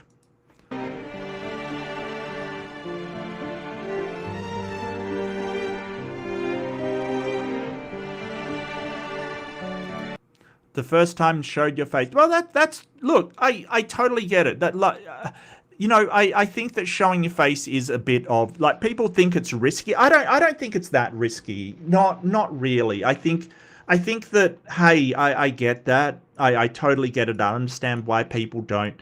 I think that showing your face shows a certain amount of genuineness. I think that, you know, if you're willing to go on camera and say what you want to say, you know, it is better that you will stand by your words. There's a lot of people, especially sort of the right-wing people, who they don't show their face. They will say all kinds of random crap, and they will not show who they are because they know that they say the most, you know, out-of-pocket crap. But, you know, I think it does lend credibility. So I'm not sort of hassling the creator here. I think that showing your face is a good thing because you're prepared to stand by your words. You're prepared to say, hey, I believe in this. I'm happy to, you know, people know that I believe this. I use my real name because I'm happy for people to know where my stances are and what I think of this. But this is, yeah, it could have been a miracle, but it would be weird. It would be very strange that a person would get a prophecy, make the prophecy, it doesn't come true. The blood, you know, when tested at different times, has a different blood type.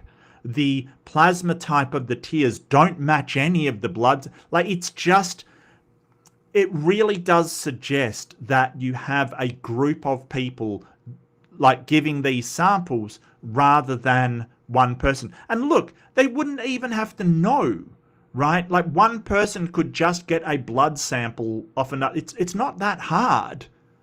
You know, if somebody cuts themselves, you can get a blood sample from them. It's not that hard. And, you know, there's no scientific oversight of how the blood was collected, you know, whether it was contaminated in something, like, nothing. So, yeah. I do not. You're a liar. I do not. You're no, absolutely not. You got to stop that. No, I totally get it, Saf. I totally get it. I'm right there with you. I think that I'm in a privileged position of not only being a you know, in a demographic, being a white man, that, you know, I don't get a lot of hate towards me, right? I know that, right? Like, these people going, oh, you know, white men are under attack. No, we're fucking not. Like, get out of here, man. Seriously? No, absolutely not. I'm very aware of that.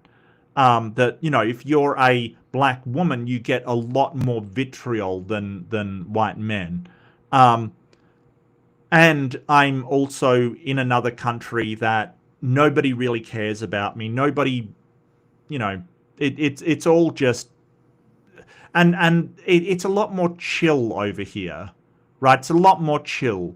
No one's like, very rarely would you see somebody who is famous and you just freak out over them. It's just like, yeah, okay, whatever. It's pretty chill over here. So, as a micro celebrity, I kind of, actually, it's worse than that. I'm a nano celebrity. Let's face it. Like, no, it's fine. I'm fine with that. I'm fine with that. But it's all good. Yeah, but you, like, I will say, you should be. Okay, you should be fine being out in the open and giving your honest opinion. If our society is at a state where you don't feel safe doing that, then something is wrong with our society. Because you should feel safe to go out and say, this is my opinion, I can stand behind it, and nobody should attack you for that. But, I mean, I get attacks all the time. I get people going after me all the time. I get the most out-of-pocket comments that, totally understand. I'm just in a place where I can kind of ignore them completely. But you guys are great. You guys have been fantastic. So this is one of the miracles of Catholicism I never heard about, right? I'd heard of Our Lady of Fatima. I'd never heard of Our Lady of Akita. And when you actually look at the scientific evidence, it isn't actually evidence for a miracle. It's kind of suggests a scam, right? A miracle would have, a blood type match, the plasma match, everything. It came from the same person. That there's nobody in the convent with that blood type. That convent with that blood type, right? Like, that would be impressive. But it wasn't that. It wasn't that. And so, is the laws of nature suddenly end? Or did a few nuns who live in a convent who are trying to establish Catholicism in Japan lie about stuff? Convent. Yes, I know. I keep calling it a coven. Look, it's the same thing. It's the same thing. It's a bunch of women doing weird things, okay? That's the same thing. It's the same thing. Okay. Gargaf, S.J. Thompson? Really? Look, I mean, I generally don't get starstruck. Occasionally I do. I must admit, but I wouldn't go up to them onto the street and sort of freak out, I might sort of, would I ask for an autograph? Maybe, maybe not. I don't know. Depends on the person, but I wouldn't freak out about it. That's just me, though. That's just me. I'm a bit weird. Maybe it is something, I should freak out about. Women in black saying spells. Yeah, there you go, Al. There you go, Al. Women dressed in black saying spells in yeah. That you're right. Exactly the same thing. Exactly the same thing. Yep. A Catholic coven? Hey, never say never. Start your own, Saf. Catholic coven. But that is the Our Lady of Akita. I found this to be very poor. It's very poor evidence. There is no there is no real oversight with how, when they sort of say, hey, there's stringent scientific evidence. No, not really. Nobody had any rigor of how the samples were collected. No investigation of the statue was done. None of this stuff was done. It is just it's a mystery how it happened. It must be a miracle. Or it could be yet another case of some people faking it. But hey, that's all good. So coming up, we do have debate review coming up. Should be fun. I'm over on, I think I'm it's Better Than Ember's turn. I think I'm over on Better Than Ember's, which should be fun. And we're finishing off the Dan Barker versus Joe Boot. Now, I'll never forget that name, Joe Boot. Their debate will be finishing up that, part 1 and 2. Part 1 is on Embers, part 2 is on my channel, if you do want to see that. And we'll be back next week, hopefully, with another fantastic video. Maybe I'll do Cameron, what is it, Bertaruzzi? What's his name? I can't remember his name. I'm terrible with names. Give me 1 second. It is...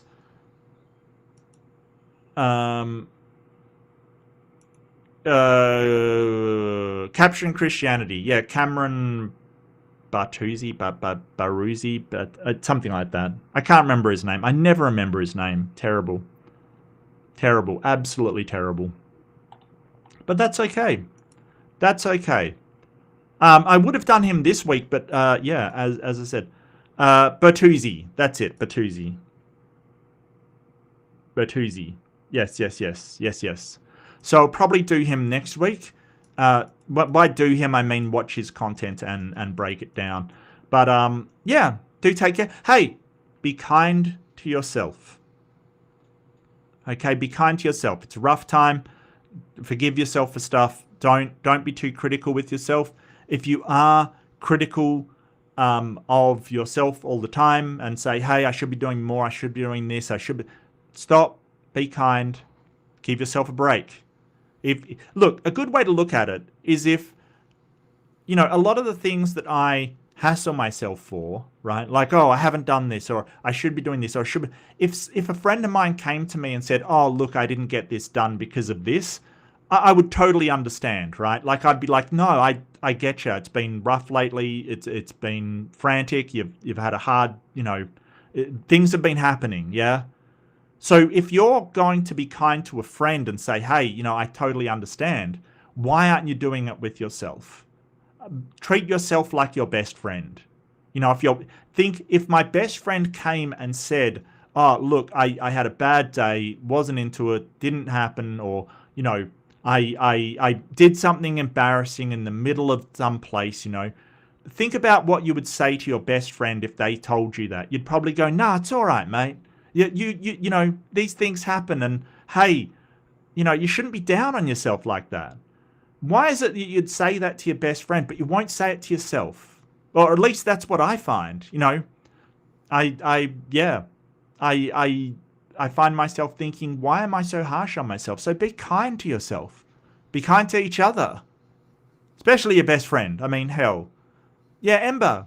Happy Disability Pride Month. Absolutely. Happy Pride, everybody. And happy, I didn't know it was disability. But hey, let's take care of people with disabilities. Be kind. And I'll see you in the next one. Bye, everybody.